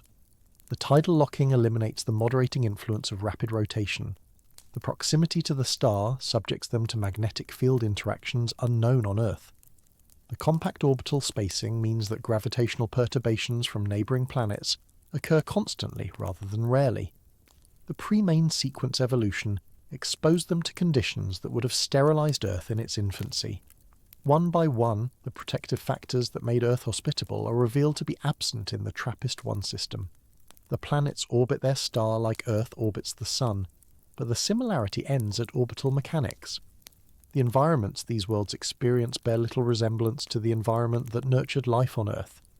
The James Webb Space Telescope has now turned its instruments toward TRAPPIST-1, and the data it has returned represents humanity's first direct measurement of what these worlds are actually made of. For years, the TRAPPIST-1 planets existed primarily as mathematical abstractions, their properties inferred from the way they dimmed their star's light and tugged on each other's orbits. We knew their masses, we knew their radii. We could calculate their densities and make educated guesses about their compositions, but we could not see their atmospheres. We could not measure the gases that might envelop these distant worlds. The launch of JWST changed this fundamental limitation. For the first time in human history, we possessed an instrument capable of detecting the atmospheric signatures of Earth-sized planets orbiting other stars. The technique that makes this detection possible is called transmission spectroscopy. When a planet passes in front of its star from our perspective, a tiny fraction of the starlight filters through the planet's atmosphere before reaching us. Different molecules absorb different wavelengths of light in characteristic patterns. Water vapour leaves a distinctive fingerprint in the infrared spectrum. Carbon dioxide announces its presence through specific absorption bands. Methane, oxygen, ozone, ammonia, and dozens of other molecules each create unique spectral signatures that a sufficiently sensitive instrument can detect. The challenge lies in the extraordinary precision required. The TRAPPIST-1 planets block roughly 1% of their star's light during transit. The atmospheric signal superimposed on that blocked light amounts to a few hundred parts per million at most. Detecting the composition of these atmospheres requires measuring variations smaller than 1/10,000th of the star's total brightness. JWST was designed specifically to achieve this level of precision. The first results from JWST observations of the TRAPPIST-1 system have now been published and they are sobering. TRAPPIST-1b, the innermost planet, was observed during multiple transits in late 2022 and early 2023. The data revealed no detectable atmosphere. The measurements are consistent with bare rock, a world stripped of any substantial gaseous envelope. This finding aligns with theoretical predictions. TRAPPIST-1b orbits so close to its star that surface temperatures on the day side likely exceed 450 Kelvin, far too hot for liquid water, and perhaps too hot for any atmosphere to persist against the relentless stripping forces of stellar radiation. But the confirmation carries weight that prediction cannot. We now know, through direct observation, that at least one TRAPPIST-1 planet lacks the atmospheric protection that life would require. TRAPPIST-1c, the second planet, received similar scrutiny. The results were nearly identical. No significant atmosphere detected. The precision of the measurements rules out thick atmospheres dominated by carbon dioxide or other heavy molecules. If TRAPPIST-1c possesses any atmosphere at all, it must be thin, perhaps a tenuous veneer of volcanic outgassing that would offer no protection to any life attempting to survive on its surface. 2 planets examined, 2 planets revealed as likely airless. The pattern is troubling. The inner planets were always considered long shots for habitability. Their orbital positions place them interior to even the most generous definitions of the habitable zone. TRAPPIST-1b receives roughly 4 times the stellar radiation that Earth receives from the Sun. TRAPPIST-1c receives approximately twice Earth's solar input. Neither planet was expected to harbour the conditions necessary for life as we understand it. The true tests of the TRAPPIST-1 system's habitability potential lie further from the star, in the orbits of planets D, E, F, and G, the worlds that occupy the theoretical habitable zone where liquid water could exist on the surface. Jabbusti has begun observations of these middle planets, and the astronomical community awaits the results with a mixture of hope and dread. The patterns established by the inner planets suggest what we might find. If stellar radiation and magnetic field interactions can strip the atmospheres from the inner worlds, the same processes may have operated on the habitable zone planets as well, merely with longer timescales and less complete destruction. An atmosphere that took 1 billion years to erode on TRAPPIST-1b might take 3 billion years to erode on TRAPPIST-1e. The timescales are longer, but the processes are the same, and the TRAPPIST-1 system is old enough for even slow atmospheric erosion to have run its course. The preliminary data from TRAPPIST-1d offers a glimmer of ambiguity. The measurements are noisier than those for the inner planets, the transits less precisely timed, the atmospheric signal harder to extract from the stellar variability. Some analyses suggest the presence of a thin atmosphere, perhaps dominated by carbon dioxide or nitrogen. Other analyses remain consistent with bare rock. The error bars are large enough to encompass both possibilities. More observations are scheduled, more transits will be measured. The question of whether TRAPPIST-1d possesses an atmosphere capable of supporting life remains for the moment unanswered. What JWST has definitively established is that the TRAPPIST-1 planets do not possess thick primordial hydrogen-helium atmospheres. This finding carries significant implications. When planets form from the protoplanetary disk surrounding a young star, they can capture and retain envelopes of hydrogen and helium, the lightest and most abundant elements in the universe. These primordial atmospheres are typically massive, dozens or hundreds of times the mass of Earth's atmosphere. Their presence would fundamentally change the habitability prospects of the worlds they enshroud. A thick hydrogen envelope creates enormous surface pressures and temperatures, turning what might otherwise be a rocky planet into something more resembling a mini Neptune, a world of crushing pressures and exotic chemistry wholly unlike Earth. The absence of thick hydrogen envelopes around the TRAPPIST-1 planets confirms that these are genuine terrestrial worlds, rocky bodies with surfaces that could, in principle, support liquid water if other conditions permit. The extreme ultraviolet radiation from the young TRAPPIST-1 star successfully boiled away any primordial atmospheres these planets once possessed. This is actually a prerequisite for habitability. A world smothered under thousands of kilometers of hydrogen cannot host life as we understand it. The TRAPPIST-1 planets passed this first test. Their primordial atmospheres are gone. The question is whether anything remains. Secondary atmospheres can form after the primordial envelope dissipates. On Earth, the atmosphere we breathe is not the original hydrogen-helium envelope that surrounded the young planet. That ancient atmosphere was stripped away by the solar wind during the first few 100 million years of Earth's history. What replaced it was a secondary atmosphere, built up over billions of years through volcanic outgassing and later biological processes. The nitrogen that comprises 78% of Earth's atmosphere was released from the planet's interior through volcanic activity. The oxygen that comprises 21% was produced by photosynthetic life, primarily cyanobacteria, over the course of roughly 2 billion years. Earth's atmosphere is a secondary construction, rebuilt from the inside out after the original was lost. The TRAPPIST-1 planets could, in theory, follow a similar trajectory. Volcanic activity could release gases from their interiors, building up atmospheres even after the primordial envelopes were stripped away. The presence of such volcanic outgassing depends on the planet's internal heat budgets, the extent to which radioactive decay and tidal heating provide the energy necessary to drive geological activity. The tidal forces within the TRAPPIST-1 system are substantial. The gravitational interactions between the resonant chain of planets flex and squeeze their interiors, generating heat that could power volcanism for billions of years after formation. This tidal heating represents a potential source of atmospheric replenishment, a mechanism by which the TRAPPIST-1 planets could rebuild what stellar radiation stripped away.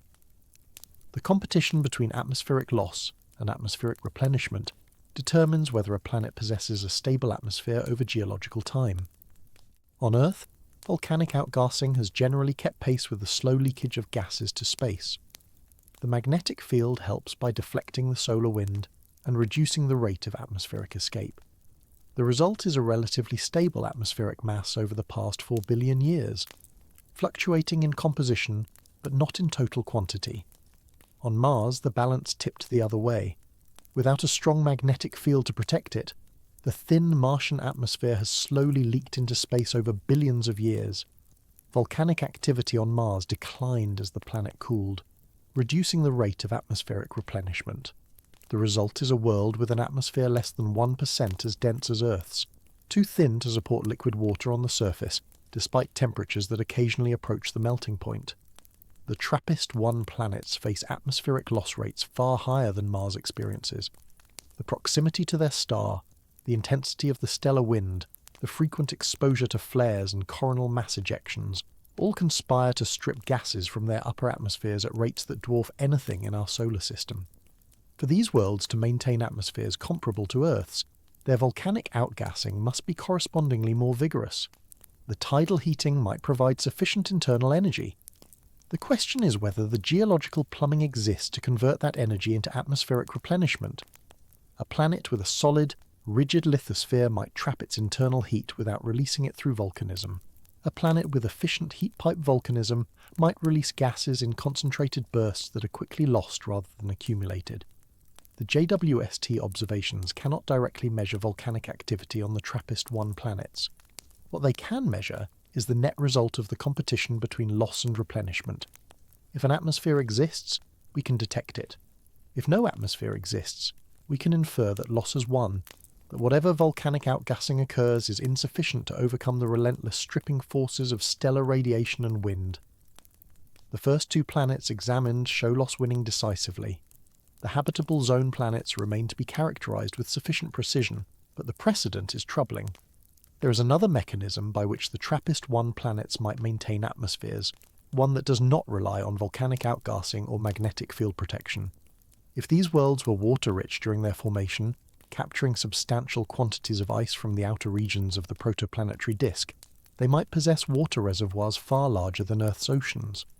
A planet with an ocean 10 times deeper than Earth's could lose water to space for billions of years, and still retain enough for life. The steam atmospheres that developed during the runaway greenhouse phases of the inner planets would have been massive, containing planetary oceans worth of water vapour. Even after billions of years of hydrogen escape, some water might remain. The spectral signatures of water vapour are among the most distinctive features in the infrared spectrum. If the TRAPPIST-1 habitable zone planets possess substantial water, JWST should be able to detect it. The absence of water vapour in the atmospheric measurements would suggest one of 2 things. Either the planets formed dry, without significant water delivery from the outer system, or they formed wet but have since lost their water to space, the hydrogen escaping upward, while oxygen accumulated in the rocks or also escaped. Neither scenario favours habitability. A dry planet cannot support life as we understand it. A planet that was wet and is now dry experienced a catastrophe that likely sterilised any life that might have emerged during the brief wet period. The JWST team has emphasised the preliminary nature of their findings and the need for additional observations before drawing firm conclusions. The TRAPPIST-1 system remains a priority target for the telescope's continued operation. More transits will be observed, more data will accumulate, the statistical precision will improve. Within the next few years we may have definitive answers about whether the habitable zone planets of TRAPPIST-1 possess atmospheres capable of supporting liquid water. The current data suggests pessimism is warranted, but the case is not yet closed. The broader implications of the TRAPPIST-1 findings extend far beyond this single system. Red dwarf stars constitute approximately 70% of all stars in the Milky Way galaxy. If the planets orbiting these stars cannot maintain atmospheres due to the harsh radiation environment and the absence of protective magnetic fields, then the number of potentially habitable worlds in the galaxy drops precipitously. The conventional estimate of billions of Earth-like planets in the Milky Way assumes that planets in the habitable zones of red dwarfs count as potentially habitable. Remove these worlds from the calculation, and the number shrinks to perhaps a few hundred million, concentrated around the less common Sun-like stars that comprise only a few % of the stellar population. This recalculation has profound implications for the search for extraterrestrial intelligence. If life requires not just a planet in the habitable zone, but a planet orbiting a specific type of star with specific characteristics, then the galactic real estate available for life is far more limited than optimistic estimates suggest. The density of potentially habitable worlds in our galactic neighbourhood would be lower. The expected number of civilizations within communication range would be smaller. The silence that greets our searches for artificial signals would be easier to explain, though no more comforting. The counter-argument to this pessimism notes that we have examined only a handful of TRAPPIST-1 planets with limited precision. The habitable zone worlds remain incompletely characterized. The possibility of subsurface oceans beneath ice shells, environments where life might persist regardless of surface conditions, has not been ruled out. The moons of Jupiter and Saturn demonstrate that liquid water can exist far from any habitable zone, maintained by tidal heating rather than stellar radiation. Perhaps the TRAPPIST-1 planets harbour similar environments, subsurface reservoirs where microbial life could exist, even if the surfaces are sterile wastelands of bare rock and cosmic radiation. This possibility offers a kind of bleak consolation. Life might exist in the TRAPPIST-1 system, but not life we could easily detect or contact. Microbes dwelling in perpetual darkness beneath kilometres of ice would leave no atmospheric signatures for JWST to measure. They would generate no radio signals for SETI to receive. They would exist in isolation, unaware of the cosmos above their frozen ceiling, as cut off from the universe as if they inhabited another dimension entirely. Such life would answer the question of whether Earth is alone in harbouring biology, while leaving unanswered the question of whether intelligence and civilization are cosmic commonplaces or vanishing rarities. The TRAPPIST-1 system has taught us something valuable about the nature of habitability, even if that lesson is more sobering than we might have hoped. Surface appearances deceive. The presence of rocky planets in the habitable zone does not guarantee the presence of conditions suitable for life. The specific characteristics of the host star matter enormously. The evolutionary history of the planetary system matters. The magnetic fields and atmospheric dynamics and geological activity all matter. Habitability is not a simple geometric calculation of distance from a star. It is a complex assessment of dozens of factors, many of which can only be evaluated through detailed observation rather than statistical inference. The next generation of space telescopes will push these observations further. The Habitable Worlds Observatory, currently in the planning stages at NASA, aims to directly image Earth-like planets orbiting Sun-like stars. Rather than inferring atmospheric composition from the tiny dimming during transit, this telescope would block the star's light entirely and photograph the planets themselves. The reflected light from these worlds could be analysed for atmospheric signatures without the complications introduced by the star's overwhelming brightness. If built and launched according to current plans, this telescope might provide the first definitive evidence of habitable conditions on an exoplanet, or confirm that habitability is rarer than we hoped. For now, TRAPPIST-1 stands as a cautionary tale. 7 planets that looked like potential Earths on paper are revealing themselves, one by one, as something else entirely. The inner worlds are likely airless. The habitable zone worlds face challenges that Earth never experienced. The system that seemed to offer our best chance of finding life nearby may instead offer our clearest demonstration that life requires more than rock and water and starlight. The disappointment is real, but so is the scientific progress. We now know things about planets around other stars that astronomers a generation ago could not have imagined measuring. The techniques developed for TRAPPIST-1 will be applied to other systems, other stars, other potential homes for life. Each observation constrains the possibilities. Each measurement narrows the parameter space where life might exist. Eventually, if life is out there, we will find it. The path to that discovery runs through the careful elimination of false hopes and the accumulation of genuine understanding. The human mind recoils from cosmic loneliness. We have spent millennia populating the heavens with gods and angels and departed souls, unable to bear the thought that the vast spaces above us might be truly empty. When science replaced mythology, we transferred our hopes to alien civilizations. Surely, we reasoned, in a universe of 200 billion galaxies, each containing hundreds of billions of stars, we cannot be the only world where matter learned to contemplate itself. The numbers seemed to guarantee companionship.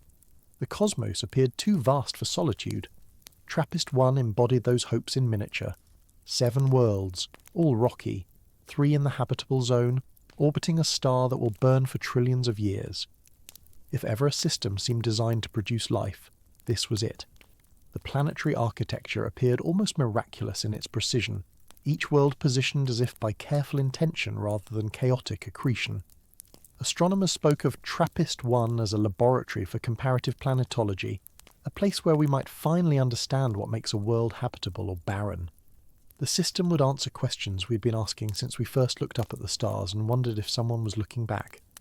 Now, as observation replaces speculation, those hopes are dimming like the feeble red light of the star itself. Planet after planet has revealed itself to be something other than a potential Earth. The atmospheric signatures we expected to find are absent. The protective magnetic fields that would shield surface life from radiation appear non-existent. The geological activity that might replenish atmospheres and cycle nutrients seems to have ceased on some worlds or never begun on others. The habitable zone that looked so promising on paper confronts conditions that have no parallel in Earth's history, conditions that may preclude the emergence or survival of life as we understand it. This is the cruelest kind of near miss. TRAPPIST-1 did not fail to produce potentially habitable planets. It produced 7 of them. But producing a rocky planet in the habitable zone is merely the first step in a long chain of requirements, and each subsequent link appears weaker than we hoped.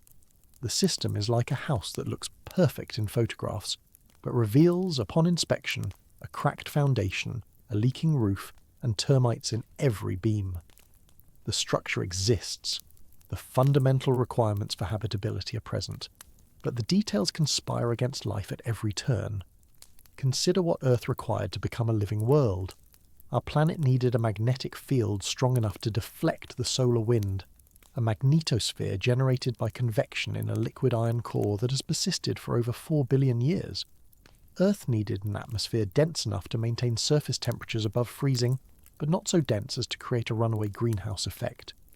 The planet required plate tectonics to cycle carbon between the atmosphere and the lithosphere, preventing the climate from swinging to uninhabitable extremes.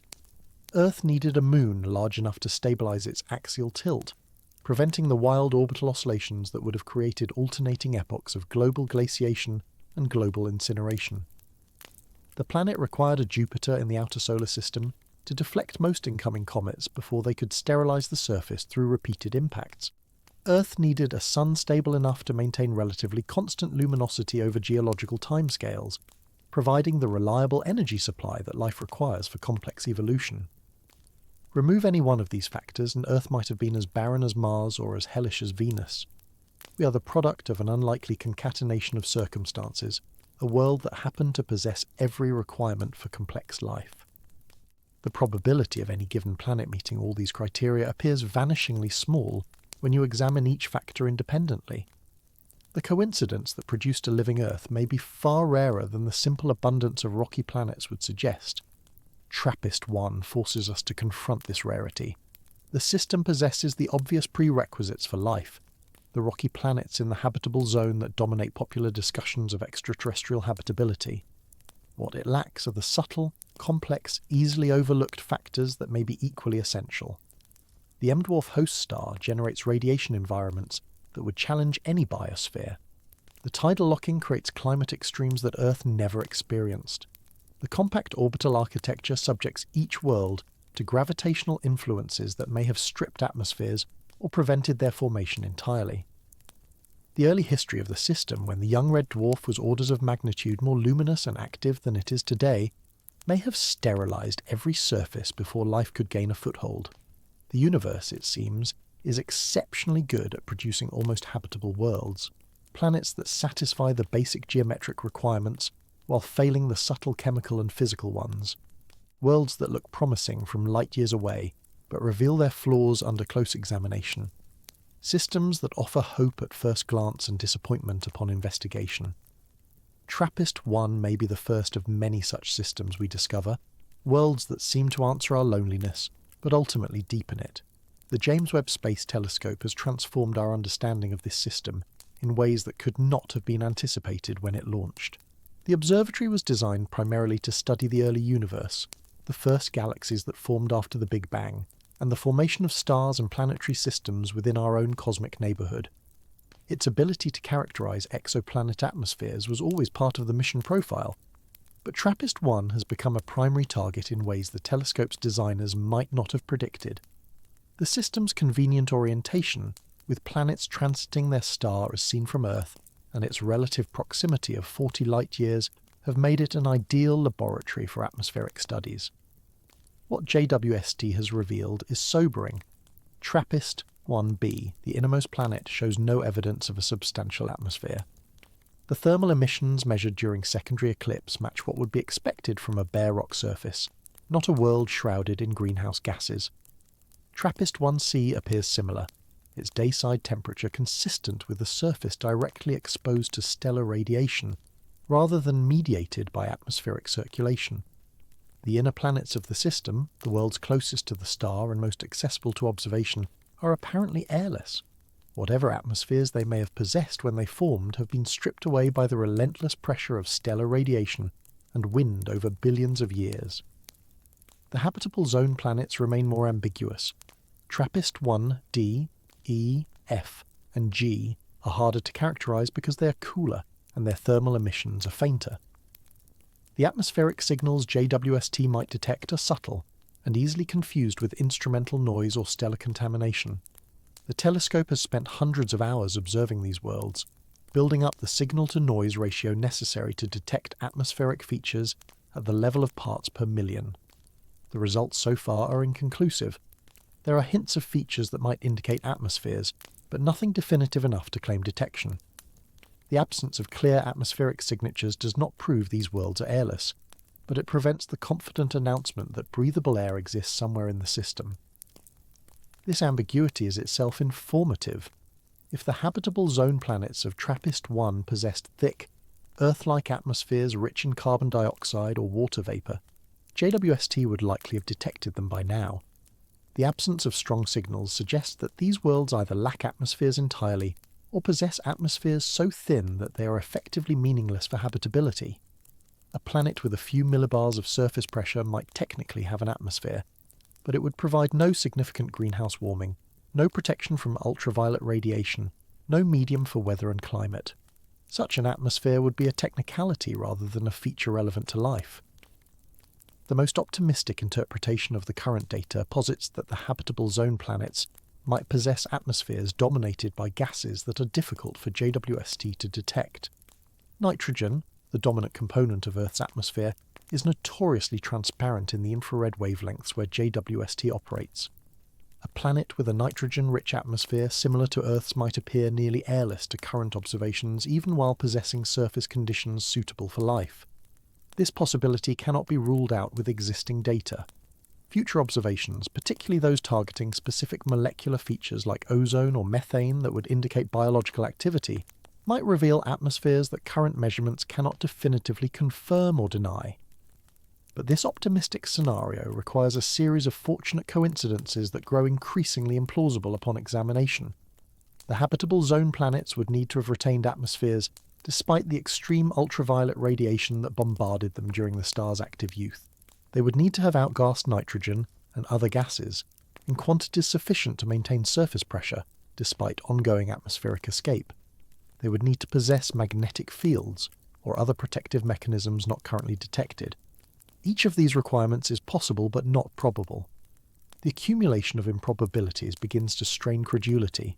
The pattern emerging from TRAPPIST-1 observations mirrors a broader pattern emerging from exoplanet science as a whole. The universe produces rocky planets in abundance. Surveys by Kepler, TS, and ground-based observatories have revealed that small, rocky worlds are the most common type of planet in our galaxy. Virtually every star hosts at least one planet, and many host several. The raw material for Earth-like worlds, the silicon and iron and oxygen and carbon produced in stellar furnaces and scattered by supernovae, exists everywhere in the galaxy. Planets form wherever conditions permit, which appears to be nearly everywhere. But the universe does not produce Earth-like conditions with the same abundance. Rocky planets form easily. Habitable rocky planets appear to be rare. The specific combination of factors that made Earth a living world, the distance from a stable star, the protective magnetic field, the plate tectonics, the large moon, the benign radiation environment, the fortuitous impacts that delivered water without sterilizing the surface, all these factors must align for life to emerge and persist. The probability of any given rocky planet satisfying all these requirements may be vanishingly small. TRAPPIST-1 illuminates this disparity with painful clarity. 7 rocky planets, a bounty of potential habitats, yet possibly not one of them is truly habitable. The system that seemed to offer our best chance of finding nearby life may instead offer our most compelling evidence that life is rare. The cruel irony is that TRAPPIST-1 was selected for intense study precisely because it appeared so promising. Its disappointing reality may not reflect the average expectations for planetary systems, but rather the gap between appearance and reality when it comes to habitability. Some scientists argue that we are drawing conclusions prematurely. JWST has been observing TRAPPIST-1 for only a few years. The telescope's capabilities, while revolutionary, are still limited compared to what future observatories might achieve. The atmospheric signals we seek are at the edge of detectability, potentially obscured by stellar variability or instrumental systematics we do not yet understand. Perhaps with more observations, more sophisticated analysis techniques, and better understanding of M-dwarf stars, we will discover that the habitable zone planets possess atmospheres after all. Patience, these optimists counsel, is the appropriate response to current uncertainty. This counsel is scientifically sound but emotionally difficult. Humanity has been searching for evidence of extraterrestrial life since we first understood that the stars were other suns. Each generation has possessed new tools and new hopes, from the canals of Mars to the radio signals of the SETI project to the biosignatures we now seek in exoplanet atmospheres. Each generation has been disappointed. The canals were optical illusions. The radio searches have detected only silence. The biosignatures remain elusive. TRAPPIST-1 is the latest in a long series of hopes that have not been fulfilled, not definitively dashed but not realized either. The psychological weight of this pattern is significant. When the TRAPPIST-1 discovery was announced, headlines proclaimed that we had found 7 potential Earths orbiting a nearby star. The public imagination was captured by images of a system filled with habitable worlds, a cosmic neighbourhood where life might flourish on multiple planets simultaneously. Scientists cautioned that habitability was uncertain, that observations were needed, that the planets might prove less welcoming than initial estimates suggested. But the cautions were drowned out by the excitement. People wanted to believe that we had found something wonderful. Now the cautions are being vindicated. The excitement is fading. The system that looked like a paradise is revealing itself as something far less hospitable. This is the correct outcome of the scientific process, evidence replacing speculation, observation constraining imagination, but it is also a loss. The dream of TRAPPIST-1 as a nearby haven for life is dying, and something important dies with it. The death of this particular dream does not mean the end of all hope. The galaxy contains hundreds of billions of stars, and we have examined only a tiny fraction of them in any detail. TRAPPIST-1 may prove to be a poor host for life, but other stars may be more welcoming. G-type stars like our Sun, with their stable luminosity and benign radiation environments, may produce habitable planets more reliably than the red dwarfs that dominate the galactic population. The nearest Sun-like stars are farther away than TRAPPIST-1, and their planets harder to study, but future observatories will push those boundaries. The Habitable Worlds Observatory, if funded and built, could directly image Earth-like planets around Sun-like stars within the next few decades.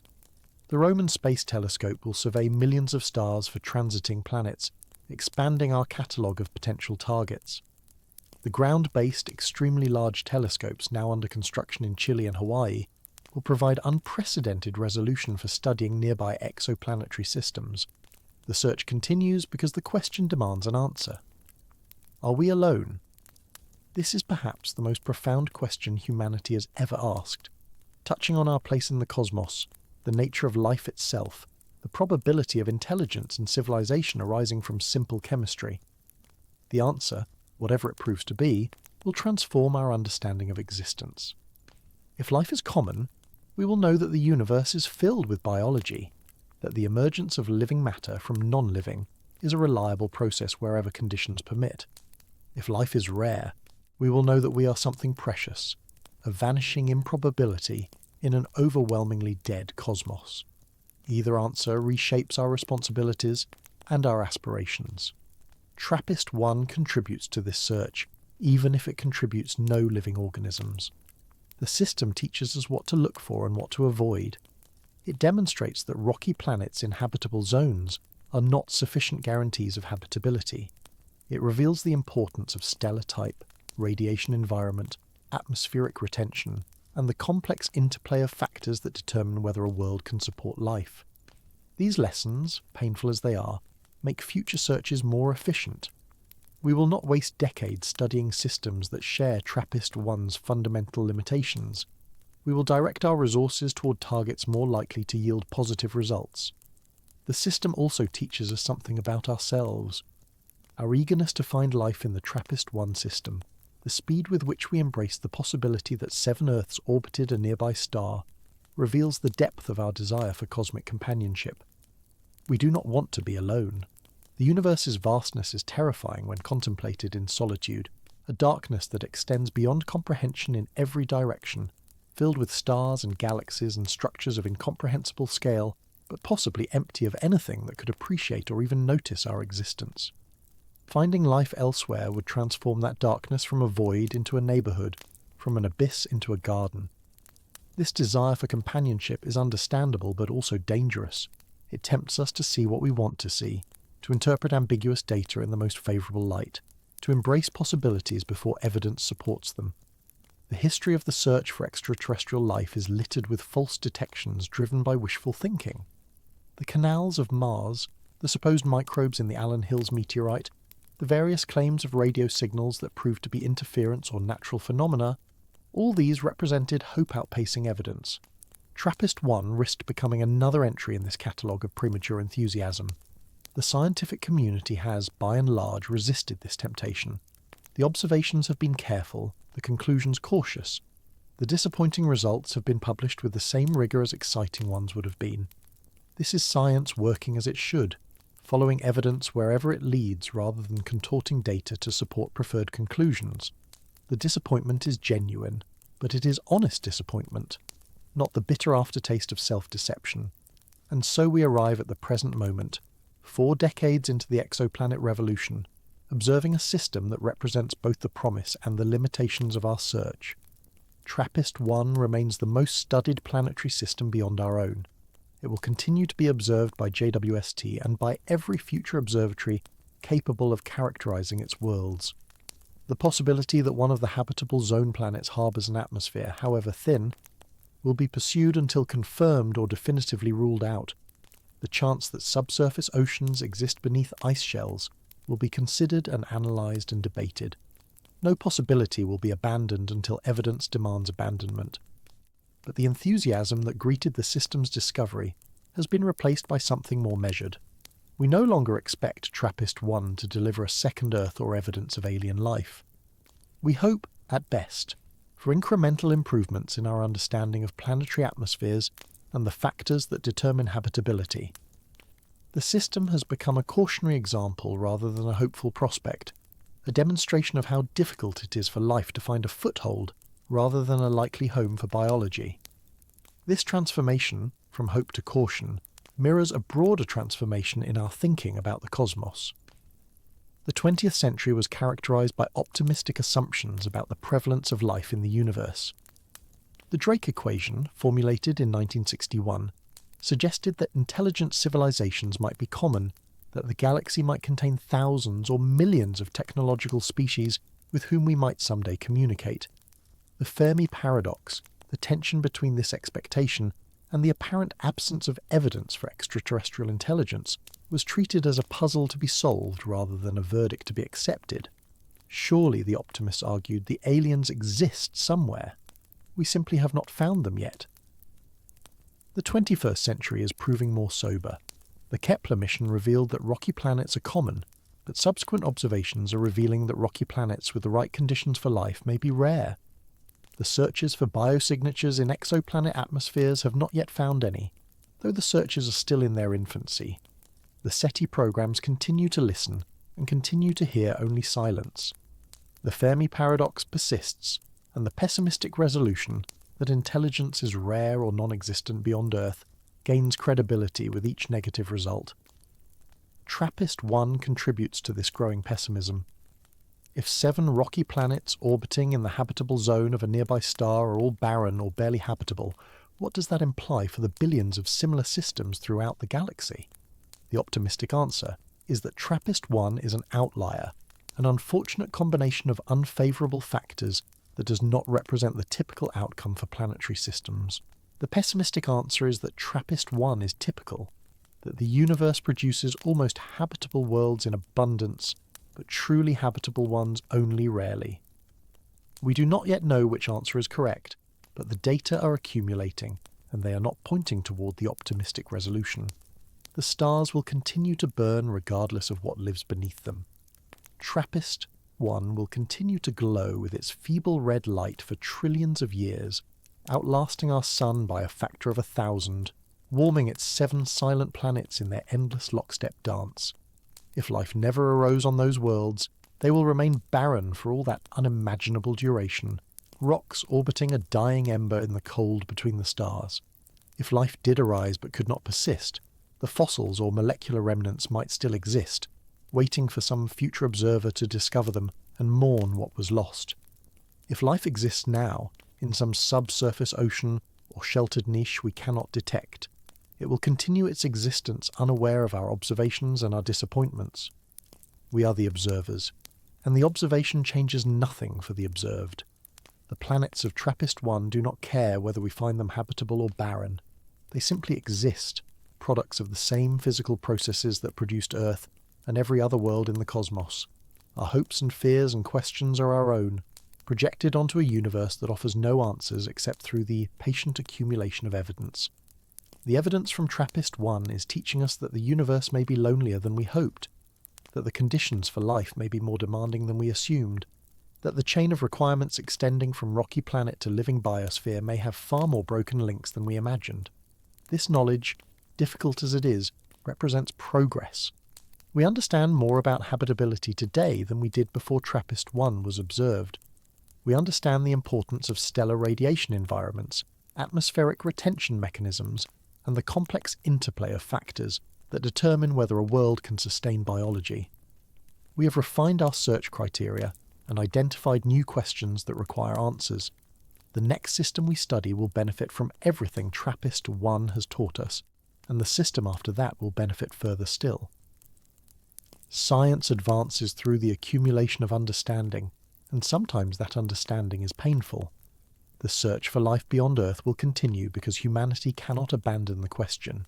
We will build new telescopes and develop new techniques and observe new targets. We will learn more about what makes a world habitable and how to recognize the signatures of life from light years away. Eventually, whether in a decade or a century or longer, we will either find evidence of extraterrestrial life or establish that we have searched exhaustively and found nothing. Either outcome will be transformative. Either outcome will reshape our understanding of our place in the universe. For now, TRAPPIST-1 stands as a monument to the gap between possibility and reality. 7 worlds that could have been homes for life, probably all empty. A system that appeared to offer answers, instead offering only harder questions. A dream of cosmic companionship, fading like the red dwarf light that illuminates those distant, silent surfaces. The universe did not owe us a living neighbour. It merely presented us with the raw materials and left the assembly to chance. At TRAPPIST-1, that chance appears not to have favoured life. The 40 light-years that separate us from that system represent both our proximity and our isolation. Close enough to study in detail, yet impossibly far from any hope of physical visitation within foreseeable futures. We will learn what we can from light and inference, and we will accept whatever answers the evidence provides. The TRAPPIST-1 system has given us not the discovery we sought, but the understanding we needed. Perhaps that is enough. Perhaps the knowledge that habitability is precious, that Earth is rare, that life should not be taken for granted, is the true gift of those 7 almost Earths orbiting their dim red star in the direction of Aquarius. The stars do not answer our questions, they simply shine, and we, for as long as we persist, will keep asking.